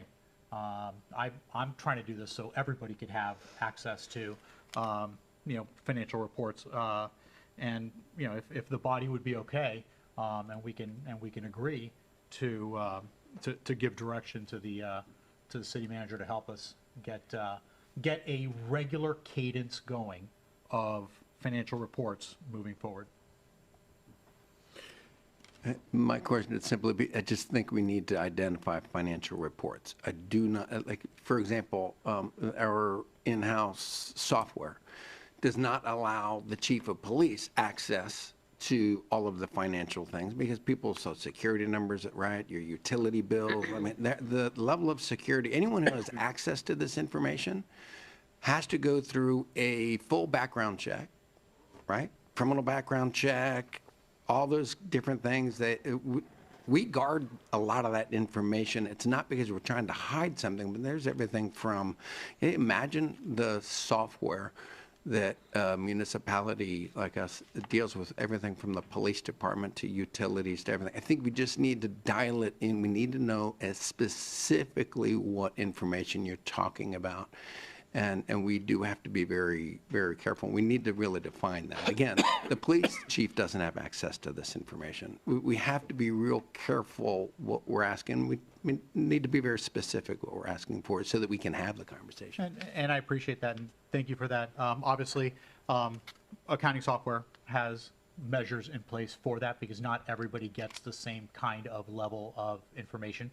However, those things are set forth in the software, and we would even as a body be able to decide, hey, when someone gets elected to the commission, this is what they get as part of their packet of being elected, and that can include, here's a login like we did with IT to be able to get our email and be able to come into the computer and use SharePoint and all that kind of stuff. Well, same thing, that's just another login just like any other. But and again, I mean, we're a body, so the end result, the sizzle on the steak, if you will, if you want to separate it out, we can discuss back and forth minutia of accounting software. I use accounting software all day long, so I mean I know what goes into it. But the point is, we should be getting regular reports, very regular reports, not have to wait until after the fact or when the budget comes out, is then we start finding out what's going on, ACFR time, if we're getting, monthly and quarterly reports, we already know ahead of time what the city's financial position is. So that way there is no question up here amongst us, because one of the things that I've noticed looking back at some of our commission meetings is that we may not all be working off of the same information. And that's a problem in a legislative body when you're making decisions. If we're all at least receiving the same information, that we interpret the information differently, that's exactly what democracy is. That's exactly why a resident would vote for one of us versus the other, let's say. It's to be able to say, I would like that individual interpreting that information. The information doesn't have to be financial. The information could be anything. So I feel that, we should as a body be given regular financial reports that we can make decisions, especially, I'm sure everyone here has seen it because we all get information from the county. I mean, the county is looking right now to raise taxes at the county level quite violently, if you will, from my point of view. And you guys know that I tend to be a little less likely to want to see some of these increases when other things could be done. But the millage rate for the county is going up 10.25% if what they're proposing now and what the commission is going to be discussing were to happen. I mean, that could be higher, that could be lower, but let's just say right now we're looking at 10.25%. A utility tax rate is going up 150% at the county. Adding an additional local option gas tax. So that's another layer of gas taxes for those of you that still have internal combustion engines. The reason I bring that up is because last year we had a nearly 10% tax increase here from this commission. And, we're going into the budget, we're going blindly into it because we're going to be given a budget and we're going to be told, hey, there are the numbers, and we don't know. I get trial balances relatively regularly that I get to upload and look at and everything else, and I think that I have then a different set of information than you guys, and I just don't think that that's fair. But in the fairness thing, it wouldn't be all of us going to 0. I think all of us should go to 100, if you will. Not have the lowest common denominator, but the greatest common denominator. So that way, the residents know that we are committed to really knowing what the, what the budget is going to be looking like as we get closer to it. Because telling our residents after raising one tax, then the county raises another, and I remind all our residents, you pay county and city. And the county has already telegraphed it from the last meeting, and they already put out their budget discussion documents. And we're looking at a 10.25% increase in property taxes, 150% utility tax increase, a new local option gas tax, and potentially an additional tax from us. I mean, that's a lot for the residents of Winter Springs to take. So I'd really like to see us all get the same financial data, so that way we can all come together when the budget talks come. We can all come together with the same information. And if the rest of the body would indulge me on this in this conversation, where we can instruct, the manager, or give direction, to the manager to be able to assist us in getting a packet of financial data. Past commissions have gotten it. We stopped doing that. We should come back to it. Thank you. Okay. Deputy Mayor. All right. Commissioner Diaz, I did not roll my eyes, actually. I got frustrated with you because I actually had a conversation with you prior to the election and said, please make sure you speak to the attorney to find out what laws are valid and viable for us to be able to even access specific documents. And from your request, I will pause. City Attorney, have you been asked, and or what are the legal rights of us as commissioners to have access to the financial software?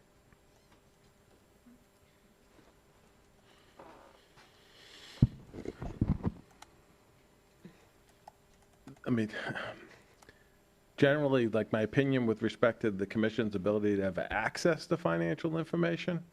Software, exactly what we just asked for. Through a software package. I mean, there are, as you mentioned, Commissioner, there are sensitive information, confidential information that may need to be redacted with respect to certain issues such as like social security numbers and things like that. But I mean, the general financial information on a read-only format, I mean, I don't see an issue with the commission having access to that information. Now, there have to be certain safeguards that would have to be put in place to access it, to avoid, inadvertent disclosure of information that should not be disclosed to everyone. But, I mean, the commission should have access to financial information. Software specifically? Because otherwise we can ask the city manager to run reports as the mayor asks. Sorry. Yeah, I mean, it could be hard copy reports, right? But to the extent of software, I can't speak to the actual software and what its capabilities are, and how it can be, formatted in a way that it's a useful tool to convey information to the commission. I mean, that's beyond me. I don't know the software. So, Mr. Mayor, you bring up the point of which reports would be available. Commissioner Diaz, which reports would you be asking for all of us to have? I'm glad you asked, Commissioner. I did, and I'm going to ask you to kind of minimize it to 4 or 5. If you'd like, I can answer the question. Just to keep it simple and give you a kind of one-sentence answer, all the reports necessary to come up with our audited financial reports. So that would include your typical sundry, run-of-the-mill financial reports. Okay, so that document is, I don't know, a couple hundred pages for them to run it. That would be documents that come from every single department on a continual basis so that people can review it. Is that what you're asking for? And, well, just as a point of clarification, so I can answer your question more directly, are you opposed to the body receiving financial information? I've asked you a question. It's a yes or no. Can you please give me the answer? Right, and I'm asking for clarification so I can answer your question properly. Are you, Not are you clarifying your opposed question. to this All right, body receiving? if you're going to be that way, then One I'll at a just time, keep one quiet. at a No, time, one at a no. time. At that point, I'm done. You see, you want to be antagonistic? Way to go. Go ahead. You know, Commissioner Resnick, you know, you continue to use ad hominem attacks. I mean, I don't know if you know, the last commission meeting was actually quite cordial, all of us, because. No, I watched it. It was Yeah, not cordial. gentlemen, The most gentlemen, toxic gentlemen, gentleman Call the gentlemen, point. here was not here, which was you. Call the point. Done. No, you are done. Yeah, Thank you. it- I'm glad you're done. Gentlemen, Commissioner. okay, just both of you So now stop for a let's, so second. let's ask the question again. Stop. That hit home. Okay, please. Just yelling or back and forth at each other isn't accomplishing anything, please. So, and I apologize. So, I would like, first, we do in fact have a city manager form of government. Isn't that right? Now, and please let me finish my thoughts here, right? So we hire someone, we pay them very well, we have a very talented finance director, we have a very talented team of professionals, we have to allow them to do their job. As I understand it, our job is to,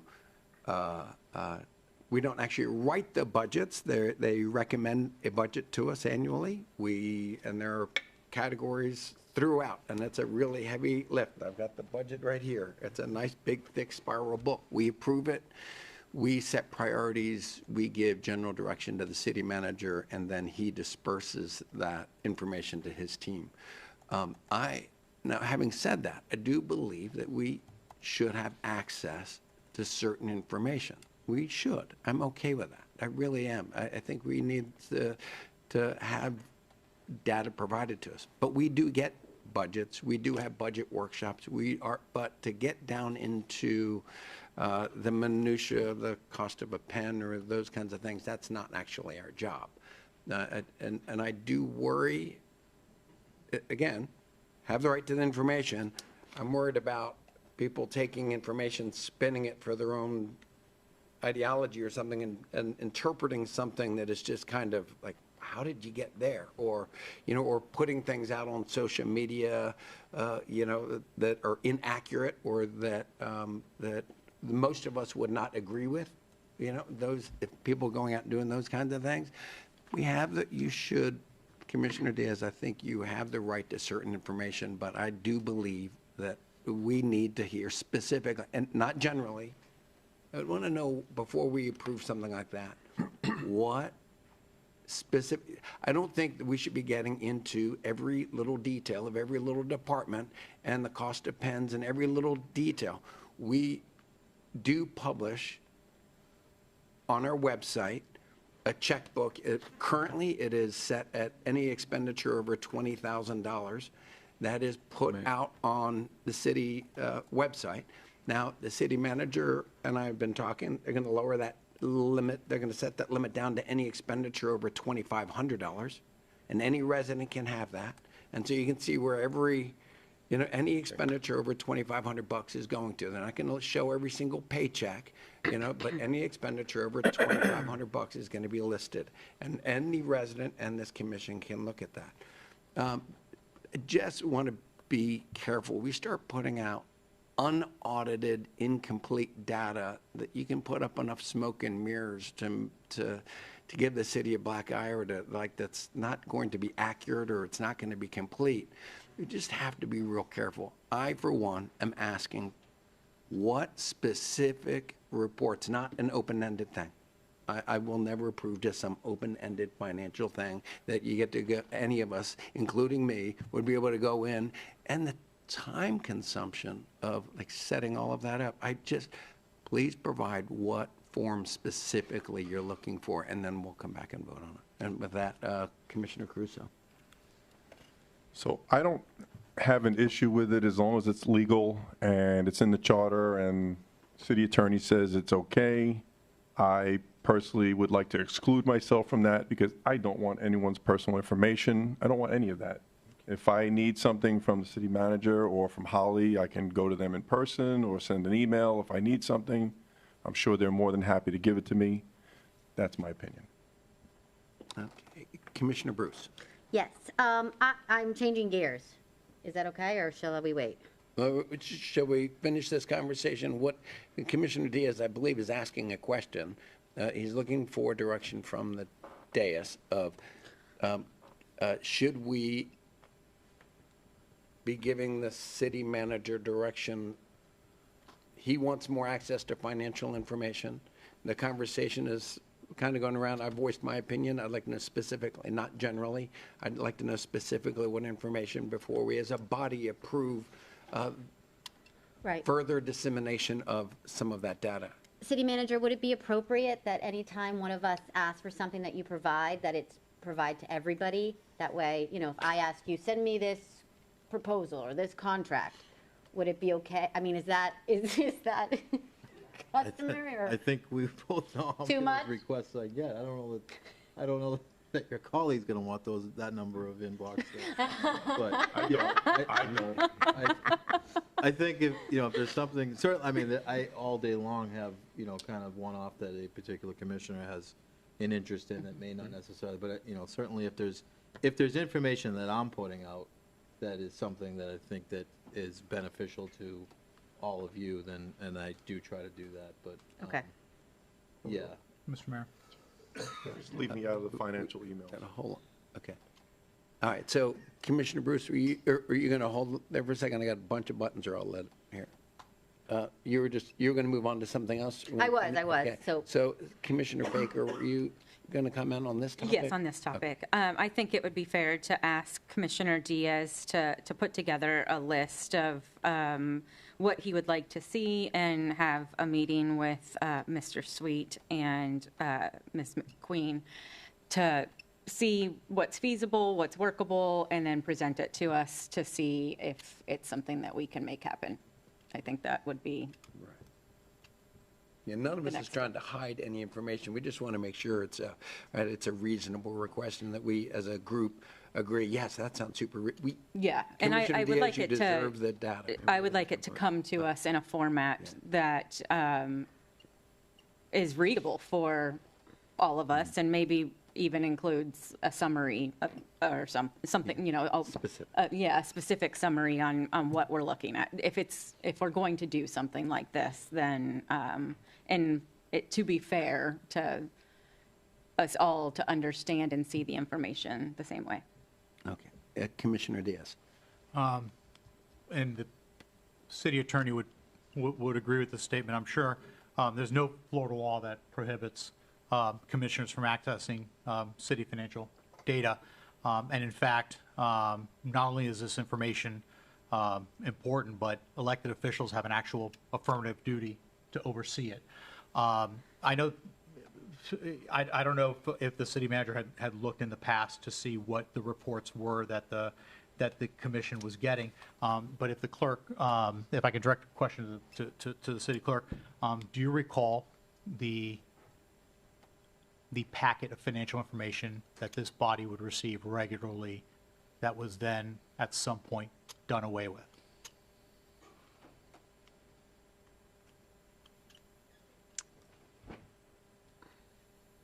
I don't recall it specifically, but I have heard of quarterly or other financial reports being presented to the commission. Again, like I said, quarterly. I don't remember seeing it specifically. And I want to interrupt you. In my years of attending or of having sat here for 5 years, maybe Commissioner Resnick, do you recall anything? I've never heard of that before. There Other was than one commissioner who asked for it, and he was told he could come here and pick it up, or meet with the city manager and pick it up. That was face-to-face meetings. Okay. So, but there were. Those were not presented to the dais, at least from that perspective. I don't know.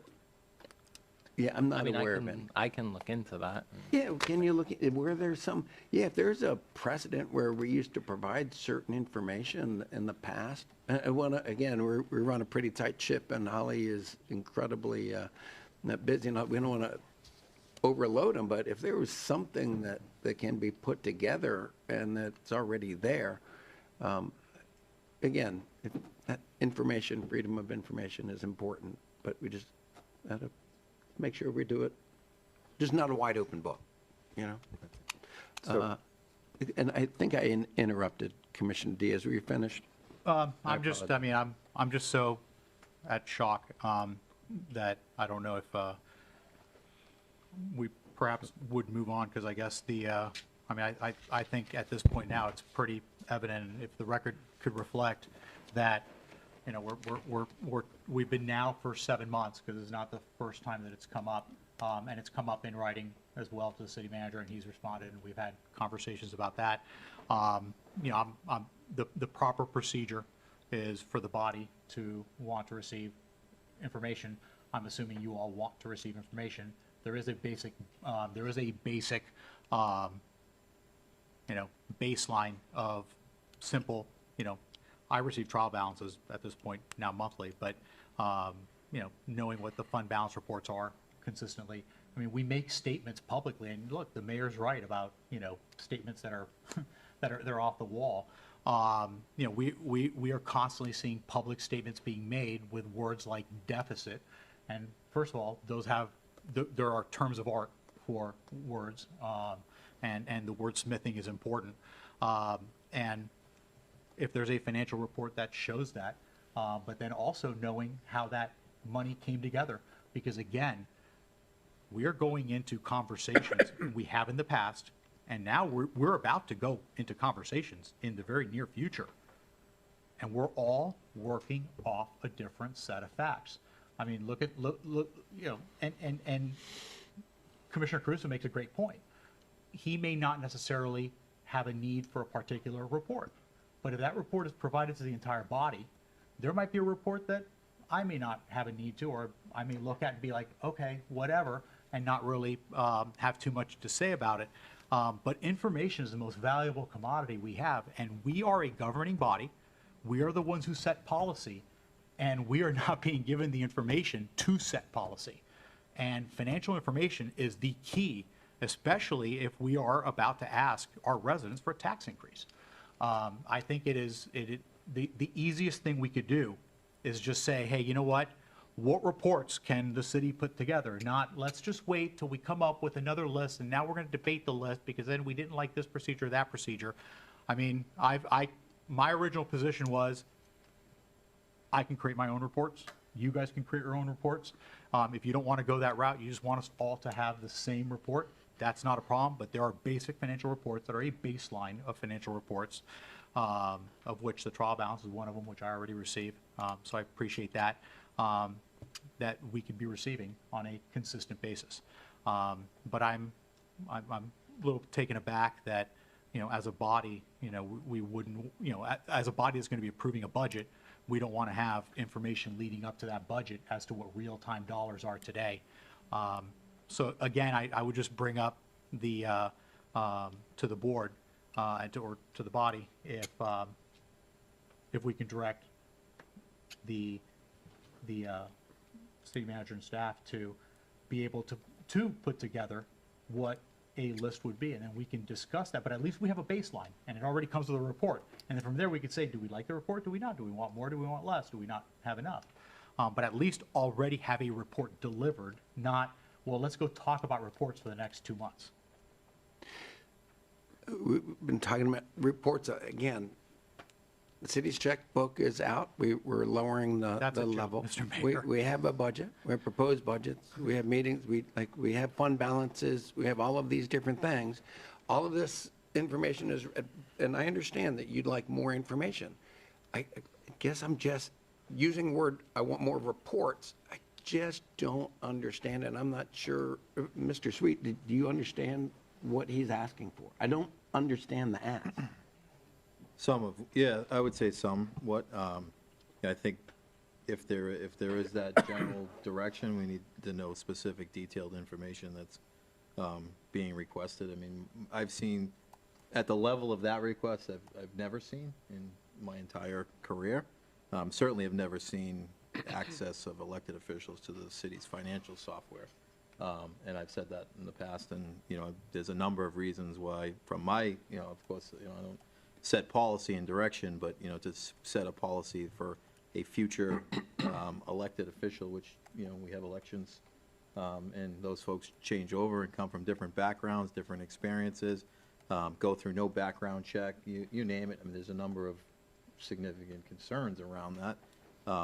But, you know, again, if that's a policy direction, I think we would have to vet that further to make, you know, further discussions with the city attorney and others on what that might look like. The only thing I've ever actually seen is, you know, essentially is general fund year-to-date reports that are provided on a quarterly basis. This, and we had this discussion today, I mean, this city operates the most transparent possible operation you can even imagine. We have zero control, which we talk about inefficiencies, and we've had that conversation this morning. You can't get any more inefficient than the way we operate. We're operating a multi-million-dollar operation, and everything, movement-wise, has to come to this commission. That's not a standard practice. When you have a budget that's approved, you hire, as the mayor said, a professional city manager to run the day-to-day operations.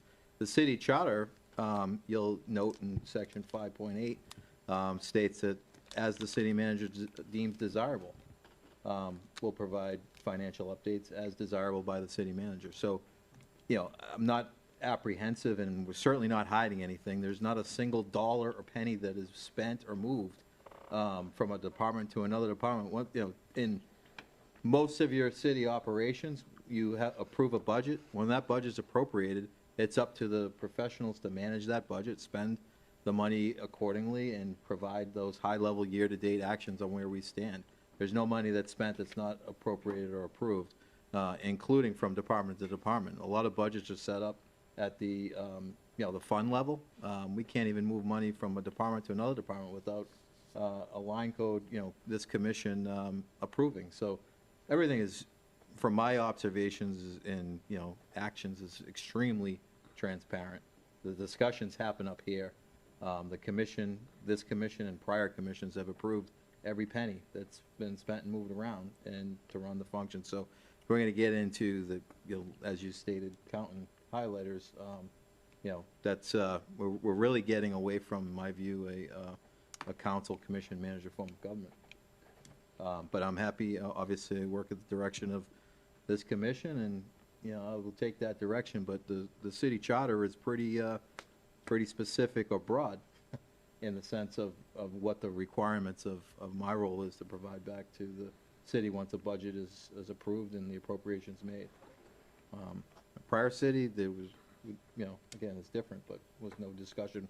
Once there's an appropriation made, those decisions for operational needs and to run the city are determined based on the budget that's been appropriated.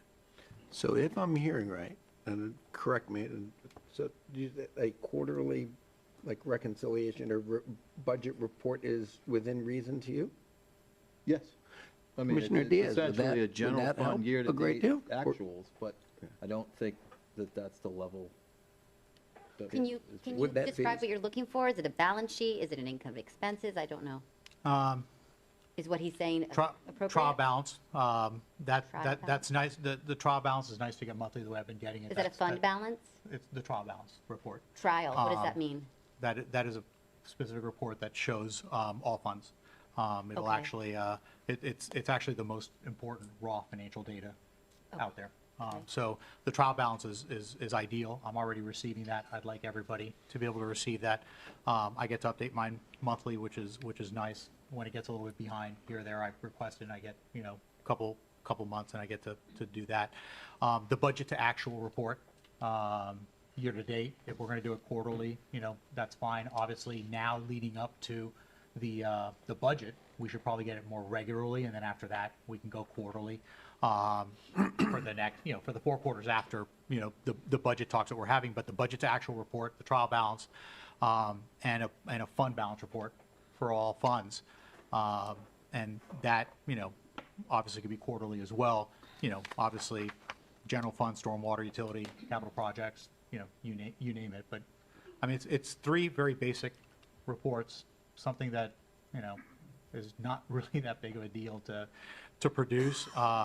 You know, obviously, we'd probably get it in a PDF format and distribute it to everybody. But monthly trial balance, you know, right now, I would say the fund balance report, you know, we'd want to see that quarterly. And the budget to actual, as we're leading up to the budget, being more you know, more frequent than quarterly, but after that, that could be quarterly. And those are just 3 reports, so it's not really that much. And I mean, you guys can't blame me for, you know, asking for a lot, because the reality is you guys are gonna bring it down to something minimal. So, yes, I shot for the stars and asked for logins. So one more read time, only. you said monthly, Budget to actual trial balance and fund balance. monthly trial balance? Is that what you're asking? Yep. I want to make sure I'm using the word. Budget. Then quarterly, So I'm already getting the trial balance. So what I'm saying is that Okay, so check. the whole body received that. The budget to actual, as we're getting closer to the, you know, since we're already up against a budget, we should be looking at it a little bit more frequently, just so we could see what kind of last minute changes are being done, so we could see what the end of the, you know, what we're seeing here in the middle as we're starting to move towards the end, as we're approving a budget, and then the fund balance report quarterly. Again, a very small ask for considering that we're an oversight body. I think maybe what we do is allow each of us to meet with the city manager and kind of do a little work on looking into it, and we'll bring it back. Mayor? Yeah, You can write my name down right now that I don't want part of that. okay. I don't want that, We sent an Okay, email to so, everybody. Everybody gets it. but, I don't want it in my possession. okay, that's right. So, thanks for that input. Monthly trial, quarterly fund balance, and budget to actual pre-budget workshop is what I'm hearing. And I'd like to just kind of learn a little bit more about it, and we'll bring it back and talk about it. And if those are the 3 items, but I asked, hey, can you give us specifics? And you've just done so. So I think to open up the software system to elected officials had concerning. I asked for specific reports. You've just provided them. I appreciate it, Commissioner Diaz. Let's talk about it, and we'll bring it back. And you answered my question. Thank you, Mr. Mayor. Yeah. Deputy Mayor, your button was lit. All right. Yes, the same question I asked a half hour ago, and that makes it a lot simpler. Thank you much. 2 things. One, I'm going to add to this, which goes exactly what the city manager said. We task the city manager with the day-to-day operations. I am aware that it is my job, it is the 5 other people here's job to hold the city manager's feet to the fire to do their job, which is why I check in with him, I see him, I talk with him. Same with the directors, and that was what I was pushing when I first got reelected, was things weren't done correctly here. The city manager was running the shop inappropriately. He had the wrong direction, right? So when we were not allowed access, that was the problem. So city manager, so long as we have access, that's the way I looked at the ICMA program. That's the way EMO teaches us, is that we have access to you. We have access within our charter to the directors to ask questions. So far, this is where I am confused. If I've asked a director for something, they've gotten it to me. If I've asked the city manager for something, they've gotten it to me. I don't mind if we go down this path. My question then becomes, what's next? Besides finance, what's next? What's the next ask? What's the next ask? Because we talk about overburdening staff. Then we have to make sure that if we are overburdening staff, they have the ability to hire people to take up the time we ask them for things. Well, So we there's a- just want transparency. No, I understand that. I understand wanting transparency. I just want to make sure that we as a body understand the unintended consequences of everything we do up here, always. That's what I want to make sure. Okay? I have no problem with getting these budget items. I just want to make sure that all of us understands what we are asking the city manager. Okay? I will say that if it comes to asking for access to software in any realm, that's where I will draw my line, because I don't agree with that. But to this extent, same as I just asked for biweekly emails, this could be added to that on a monthly basis, just the same. Okay? But please understand that after we perhaps leave here, other people then come along and go, but you opened up for this, we want this, we want this, we want this, and it's always going to happen that way. that has an unintended consequence. Okay. Commissioner Bruce, you were saying? No, I'm good. I was just saying that I'd like transparency, and even if it's written down, I'd like it to be explained, because some of these reports are not very customary to all of us, and I feel like there has been recently some, like this budget amendment that we approved 2 weeks ago, or a month ago, I guess. I'm rereading it, and there was a lot of things that weren't exposed, and so, I need not only transparency, but maybe reviewing and saying, this means this, and this means that. I asked last meeting, were all these budget amendment details rollover? And I thought the answer was yes, but now I look at the minutes and it says most, and there's 4 items that kind of blew over my head that I didn't even know that we were increasing the budget. So we just need to really be explained to us what we're looking at, because some of this stuff's a little bit, it's hard to read. Okay. So, But once you understand it, it's great. all right, so what we're going to do, what I understand is that there are 3 specific reports that were identified. We'll leave that with the city manager to discuss with each of us individually, and the hardships or not, or whatever, you can share your thoughts with us individually, and looking forward to that conversation. Is there other new business? If there's no other new business, let's move on to reports. City manager. Yes, thank you. So since we're talking budget, Liberty. budget process, as far as the timeline, we've been, heavily, obviously, the last several weeks in heavy budget mode. It's been moved to the city manager's level at this point over the next 3 weeks, going through and continuously to go back and look at line items, meet with follow-up meetings with directors on their individual budgets to look at finalizing and getting us to a place where a budget, proposed budget will be submitted by July 1st to the commission, as prescribed in our budget timeline. At that point, I know historically in the past, I don't believe we've really had any one-on-one discussions prior to the actual budget workshop, which the budget workshop is scheduled for July 14th this year, Monday, prior to our actual commission meeting. And I'd like to try to see in that time frame between, obviously there's some directors that have some scheduled vacations and around the July 4th holiday, and some of that can get challenging. But I'd like to try to lock in and try to get time, no more than an hour, half hour to an hour, to go through where things are at prior to the budget workshop with each individual commissioners. We were looking at potentially doing that the week of July 7th, and specifically, if able, ideally July 9th, which is a Wednesday. If we could, perhaps, obviously we can work around your schedule that week, but that would be the preference to sort of have, because it's not just, obviously, key department heads and directors need to be available during that time to sit in on those. So having them sporadic all over becomes a little bit challenging. So ideally, we'd like to kind of schedule a day, go through it all, and what are you going to, sorry? No, go ahead. Finish what you said, because I was going to respond to something you said. So that's where we're at.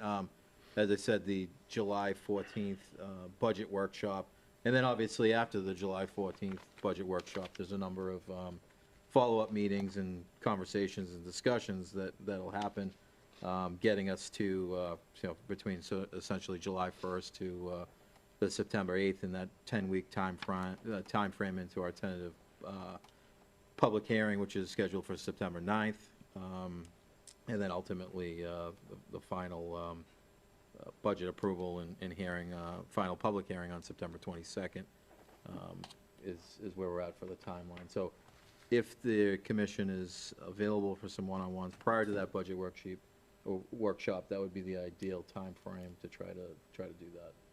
May I for a Yes. second? If I may indulge everybody. So used to be what happened was we would get the budget. Then there was time, a day, maybe 2 days were set aside where the commissioners would come in, as many as possible, and then we would go from director to director. So the directors were not giving up too many days or too much of their times. so we could go and sit with them over what those budgets look like. So chief, I would go in, sit with the chief, find out what's going on, what is his needs, what's it look like in the budget, you know, what's going on, what does the next year look like. Holly, you're sitting next to him, I go sit with Holly, talk to her about her budget, you know, piece by piece by piece. But that way, in one morning, or maybe 5, 6 hours, you've gone through everybody, right? That's how it used to happen.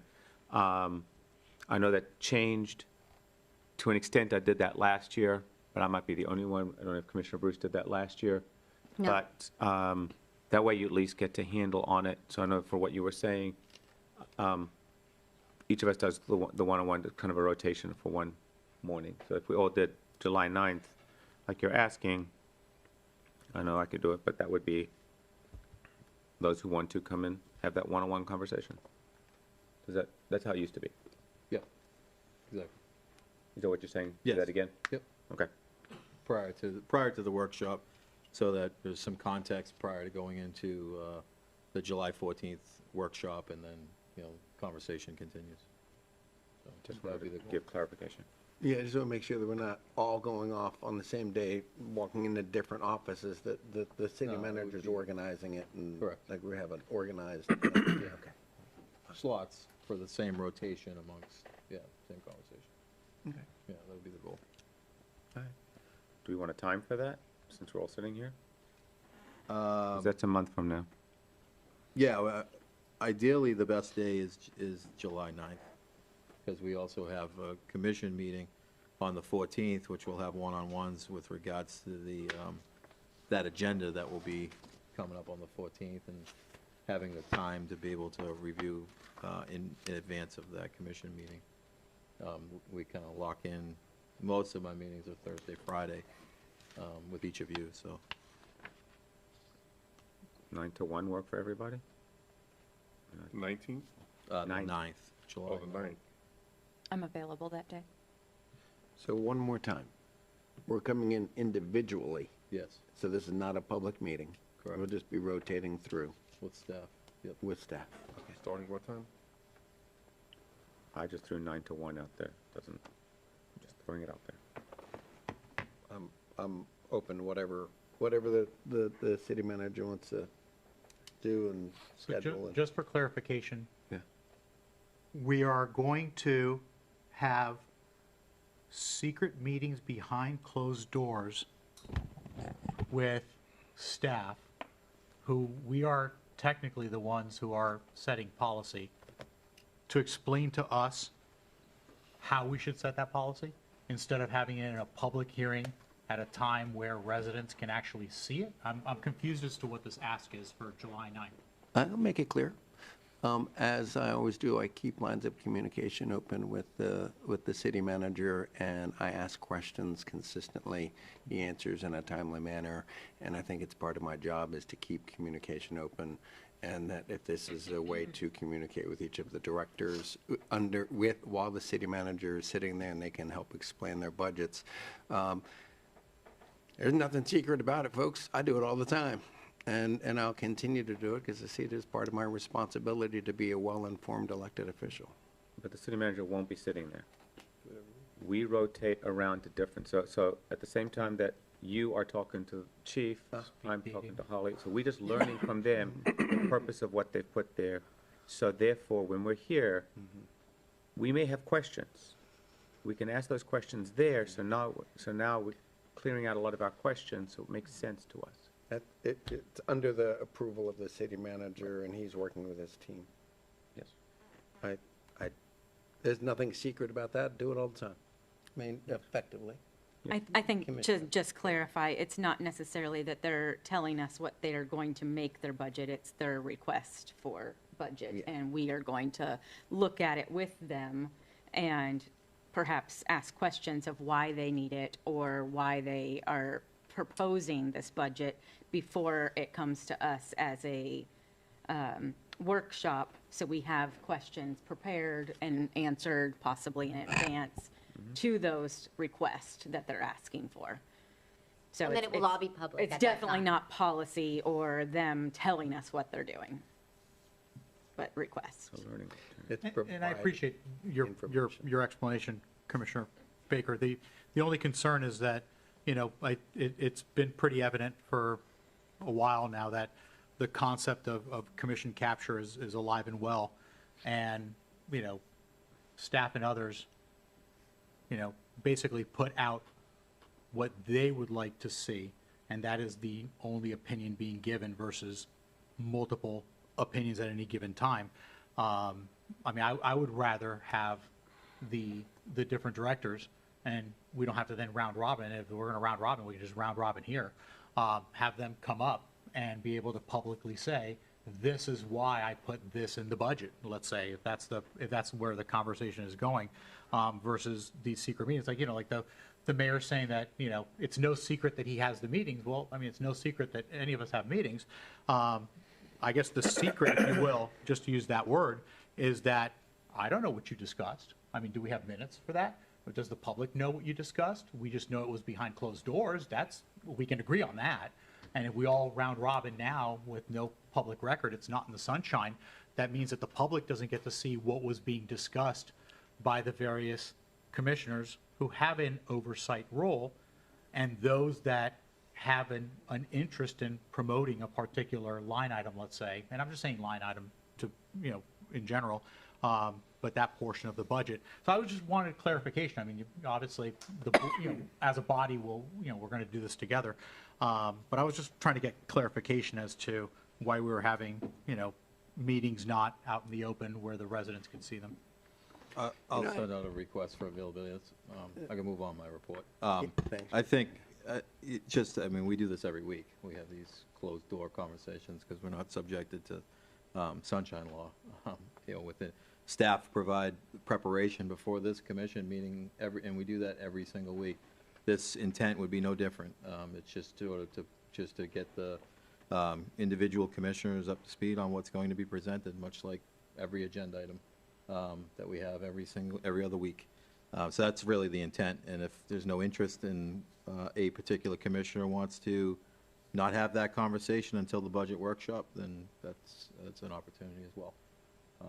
So I'll send that out and check the request. I think just to Commissioner, not to keep dwelling on this, I think the thought was that we would have everybody available to kind of be in, which I planned on sitting in within one and having that discussion and go from there. So I'll follow up with that. Other good news, thank you for approving this evening the much needed work that we need to get done for the creek sediment removal.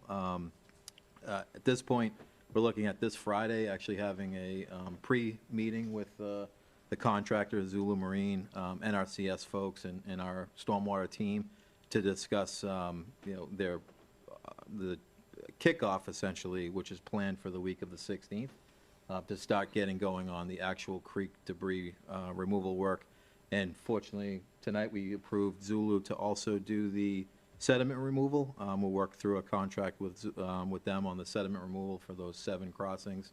And even better news with that, that's all very positive and good things, is now that we've awarded both of those contracts, we're looking at availability of some additional NRCS funds to the tune of around $900,000 that I've asked our stormwater team to identify priority projects that will meet the intent or the requirements of the NRCS funding, which has to be tied to post-Milton, Hurricane Milton storm and related projects that fit the NRCS requirements in the Milton. So that's a good problem to have in the sense of trying to get out there and having an availability of additional surplus money beyond the $1.6 million that was budgeted and anticipated to be able to attack other problem, priority areas that we wouldn't normally be able to address without that funding. So they've been working actively on pulling that together. It's not a simple, hey, can we do this? There's obviously a little bit more that needs to be provided to NRCS and conversations with NRCS to be able to get the green light on that. But that's more than we've had available post-Ian. We did do the similar process. I think we had 5 projects that we ended up going back to, but we had less available funds at that point. So we're continuing to move forward with that, but all comes back to the good things that are happening. We've been trying to be diligent in getting Zulu going. obviously, they had other projects scheduled, and they were looking originally out to mid-July. I asked if we could go back and try to put a little pressure on, because, you know, when we're looking at an 8 to 10 week, 8 to 12-week project, that puts us right into, you know, the real potential for concerns around hurricane timeframe and the like. So we're getting it going as quickly as possible, and, you know, it'd be good to see that happening, so. The other thing came up, actually was mentioned tonight on June 5th. DEP sent back an approval with regards to the in-kind project for the SCADA project. We're preparing that project to put forward to the commission for our June 23rd meeting to approve for moving forward with that in-kind and get that project going and meeting the requirements of that. That time frame of everything has been shared as far as when everything was due by. No different from the payment of the fine right down to the 60-day requirement for submittal and request, as the commission has been aware that we've requested in-kind as an offset to the actual payment. I think that will go further along in the sense of just issuing a payment that goes into the coffers of the state. We can actually address projects that are actually needed, and the SCADA system going to a cellular system and upgrades to that are desperately needed, and won't directly tie to the new plants in the sense of it'll be applicable to the new plants as well. So it's not like we're spending money for something that's going away in 3 years or something like that. So happy that they did approve the project initiative, and then ultimately on the 5th we did receive full approval by DEP.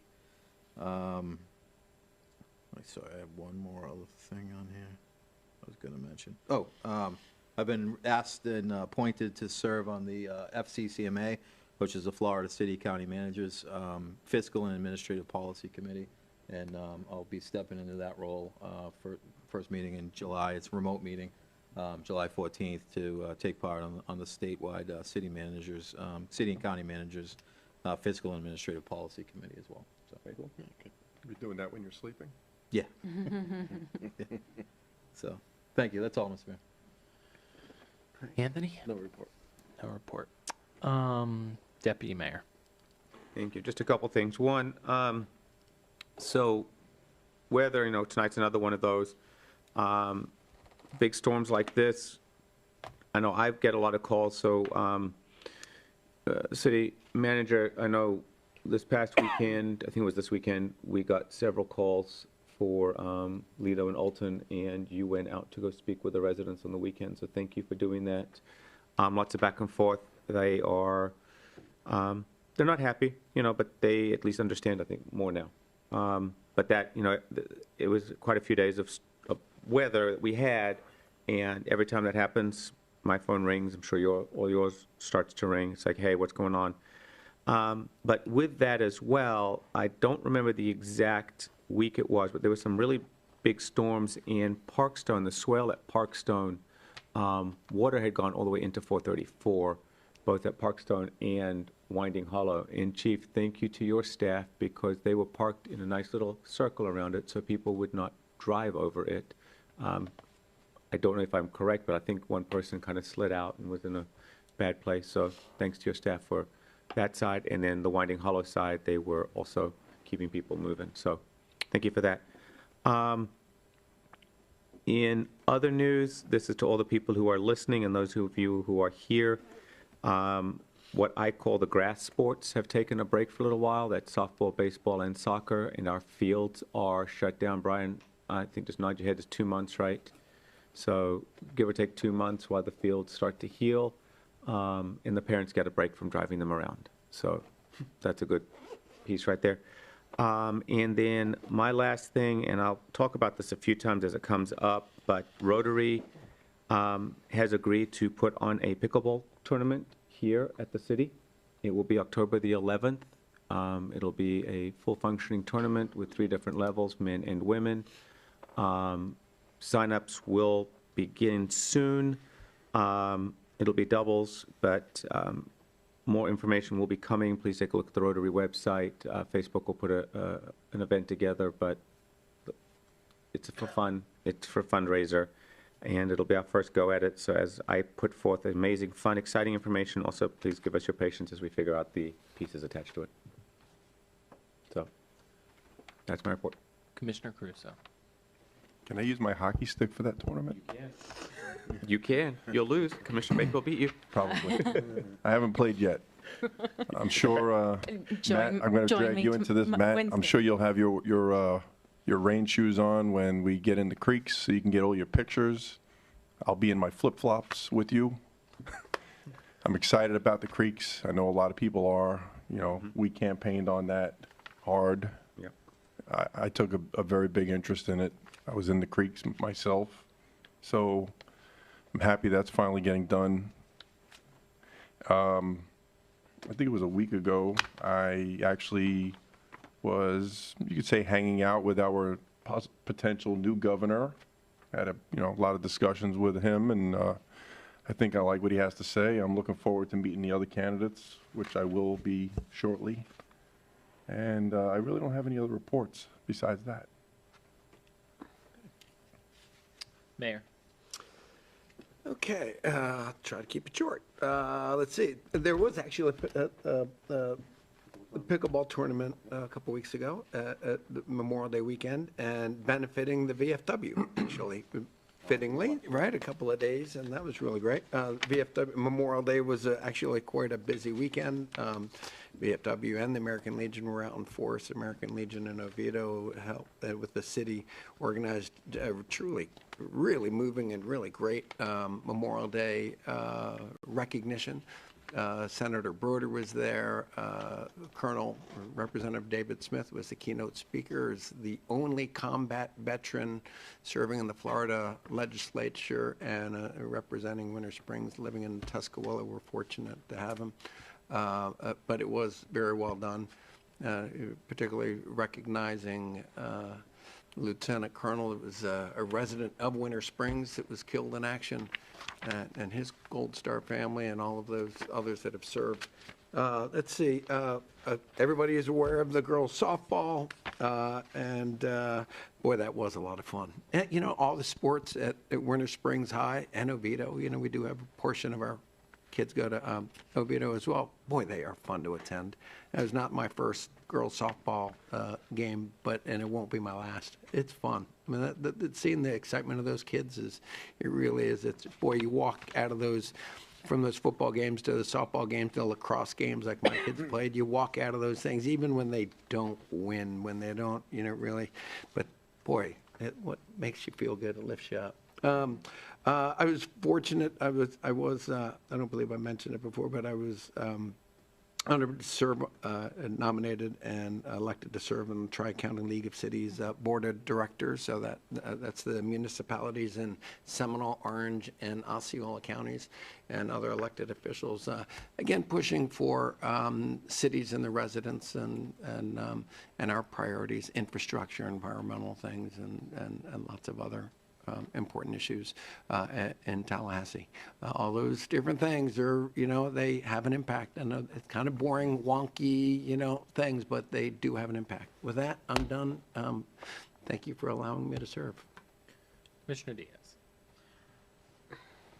Well, good evening, everyone. A couple quick items. I wanted to take a moment to congratulate publicly the softball team. That was amazing. I knew they were coming in today, so that was really neat that they came in and what a feat to be able to be state champions. So congratulations to the girls softball team at Winter Springs High. But I did want to take a moment here in Trubody to congratulate Commissioners Baker and Bruce for doing the IEMO 1 course.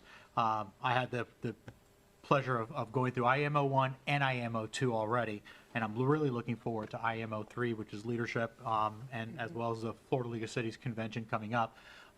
There was a lot that I learned, a lot of good tidbits, everything that they put up on the board with the QR codes and the links. I'm here trying to get those links and loading them up to the system so I can reference them later. So great reference points that they make.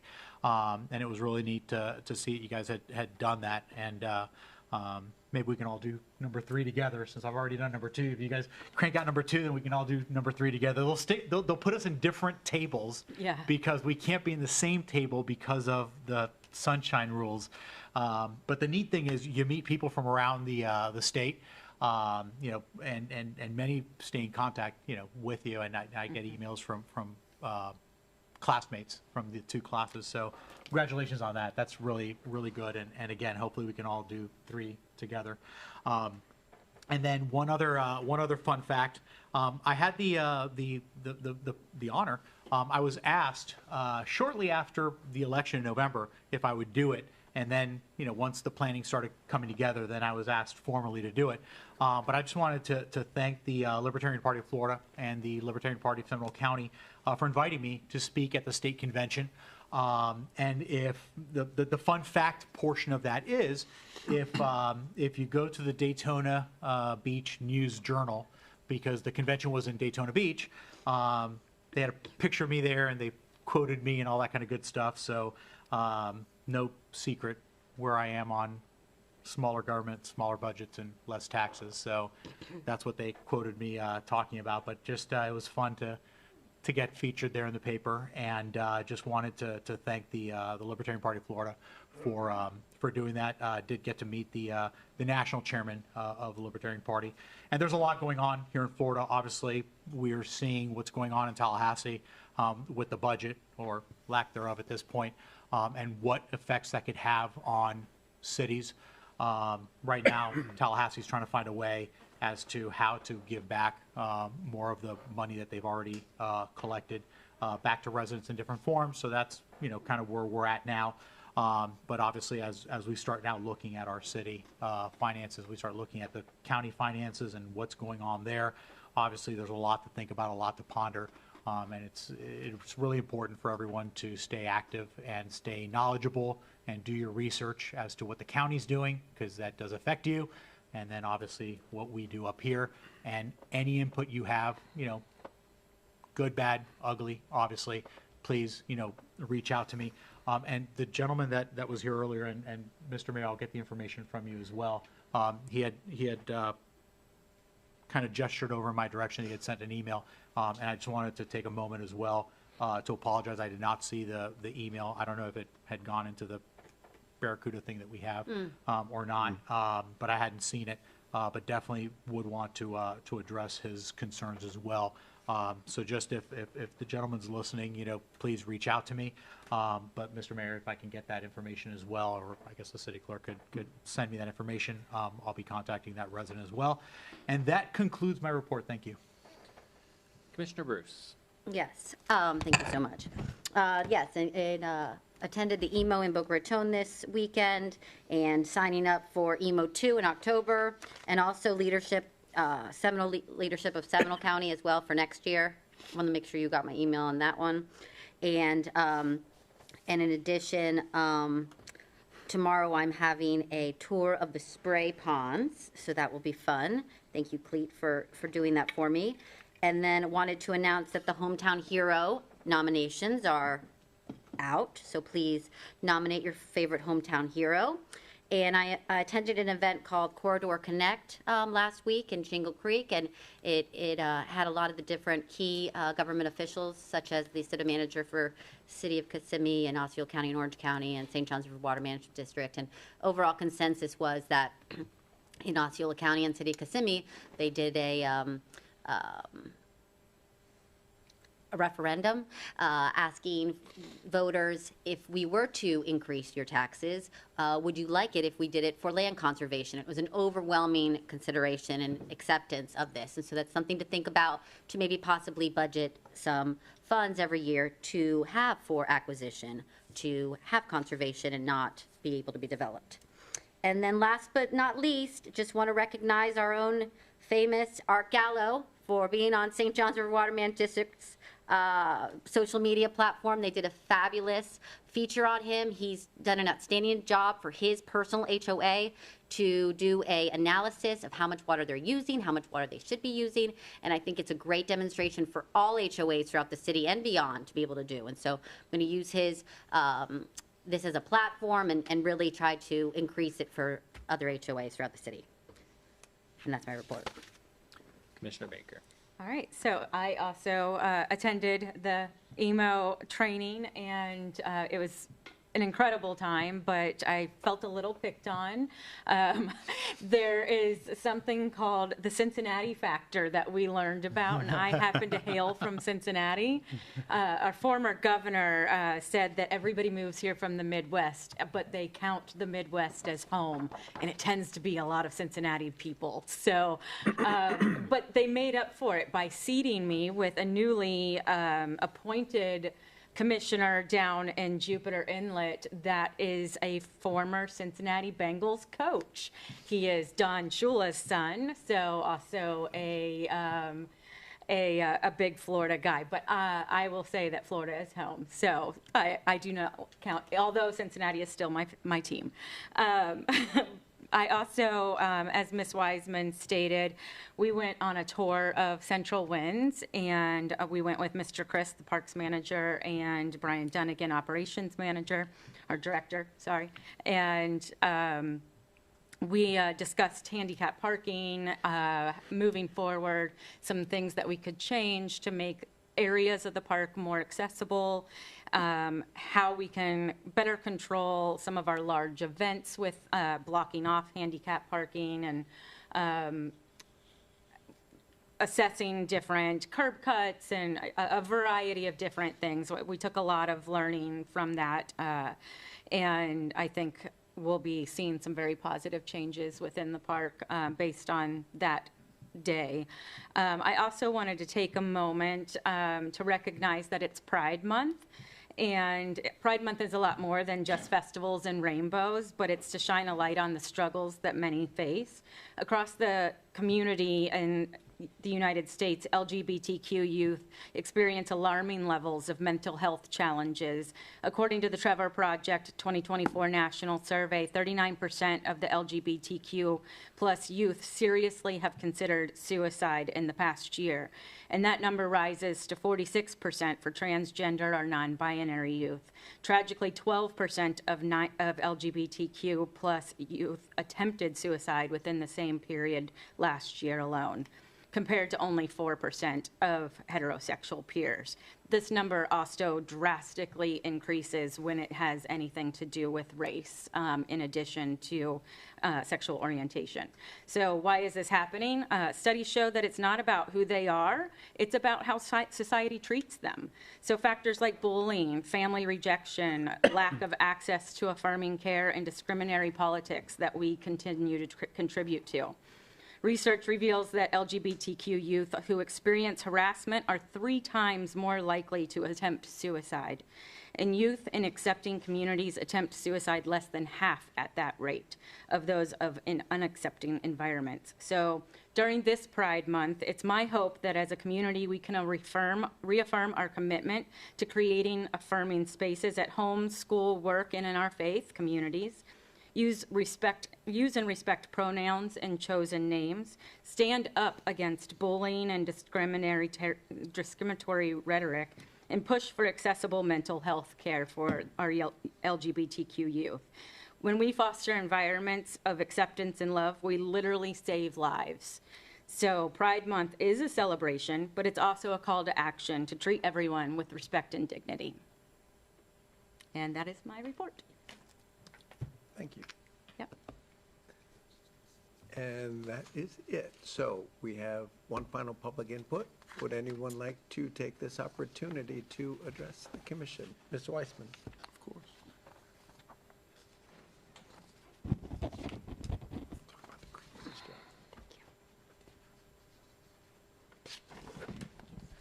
Leah Weitzman, 113 Brookshire Court. Bless you. I know we're not supposed to have conversation, but what I want to ask is a question, and yes or no answers being fine. But what it is all the afternoon or business hour meetings that I've noticed is more informative. You have the 3 businesses giving you the sales pitch. You have meeting where, city managers or whatever, but it's also posted all on YouTube, which means before you get to vote or take action, I could watch it that night, I could watch it during the weekend, and then when the next meeting, I know what's going on. So if I'm correct, just say yes, because I may be totally wrong, but I thought all of the meetings in the afternoons were more informative, no votes, no decision-making. No voting is allowed at a workshop. So, okay. So the meetings in the afternoon that are public, if you could just watch it at night and then yell at you guys the next meeting. Okay, thank you. And you will, I'm sure. Oh, you know me. Yeah, but I didn't yell at you for the last few, and I actually.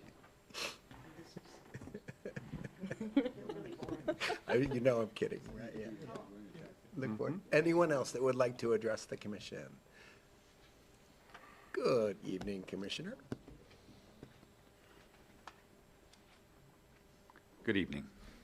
Matt Benton, 414 Cedarwood Court, Winter Springs. Thank you all for serving. It's not an easy job. You're dealing with the public criticizing you, people out there in other governmental agencies, and even amongst yourselves. But you have one big job, and that's to vote. And that's to prepare to vote, to come here prepared to vote. You agree that you're going to do that when you take office. And tonight there was something that happened where none of you were prepared. If the information that was put online concerning the minutes from May 12th are accurate, Christian, I know you're not part of them, so you can answer. If they are accurate and what was presented to you, you guys should have read through them. Because your votes were definitely not told accurately. One of those, there was a vote to postpone the vote on, it was concerning whether or not y'all should vote on raising the price that we pay for our stormwater fee because Commissioner Resnick was not here. And in that vote, it says in the minutes that Commissioner Bruce voted yes, and then it said Bruce voted nay, and then it said Caruso voted nay and Diaz voted nay, but the motion failed 1-3. Okay? Another place, and this just a simple reading, that's why I say, and y'all didn't prepare. There was a motion to approve ordinance 2511, and it was motioned by Commissioner Baker, seconded by Commissioner Bruce. And in it, the vote was Commissioner Baker A, Commissioner Bruce A, Caruso A, Diaz A. The motion carried 3-1. Okay? Y'all's votes are important. I may not agree with them. A lot of the public may not agree with them. But you don't want to give fodder to those people that want to say you're incompetent. And that's exactly what these kind of things will do. You really need to pay attention. I'm just going to leave it at that. Thank you. Thank you. Thanks. No, thank you. Valid point. Thanks for that. Anyone else? Madam.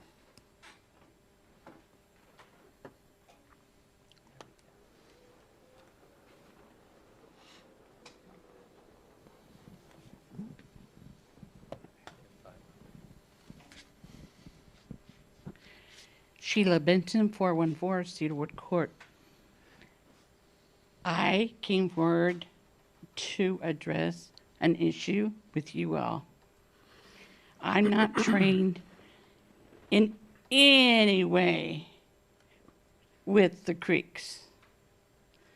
The best I can tell you is I can give you history of what happened in our neighborhood. I can tell you, because we've lived as long as we've lived there, I can tell you that on many, many storms, those culverts on Edgemont will flood. I can tell you that in 2018, when Hurricane Irma came through, the commission then signed an agreement with NCRS. That agreement was very, very specific, what was to be done. And when you look at that agreement that was signed, you can clearly see what NCRS was doing. March 31st, 2025, you all signed your agreement. It looks vastly different. Yours says that it's going to remove debris and settlement in Seminole County. Where in Seminole County? Where? It doesn't say. That's odd for any mama who says, yeah, the commissioners are doing this. They got it right. They understand. Look, here's the agreement. It should say, hey, we're going to clean out G Creek at this culvert, or at least G Creek. 2019 said they did G Creek, Sheola, and Howe Creek. And they did stabilization in G Creek, and I think it was in Sheola. There was 5 elements. Yours gives 2 in Seminole County. It's vastly weird. I looked at, and I usually don't, but I've gotten into looking at bids.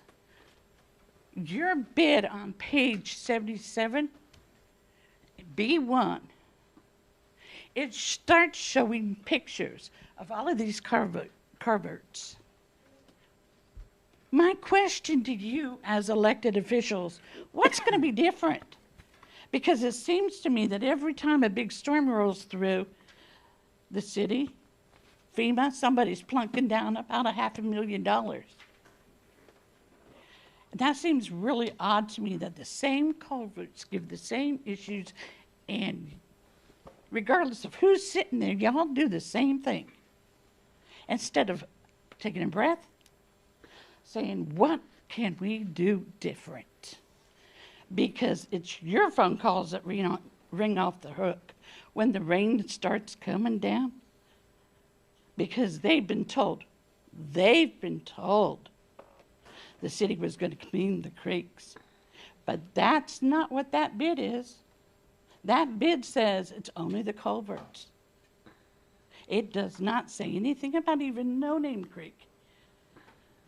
Nothing other than these 3 creeks in that bid. And that's odd.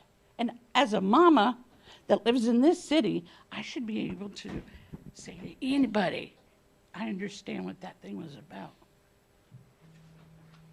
And when the history of the city walks out the door because they've left, they've gone by, and you don't have the history, you're missing a lot of information. And so you depend on folks like me to tell you what life is like in my neighborhood, in my culvert, in my neck of the woods.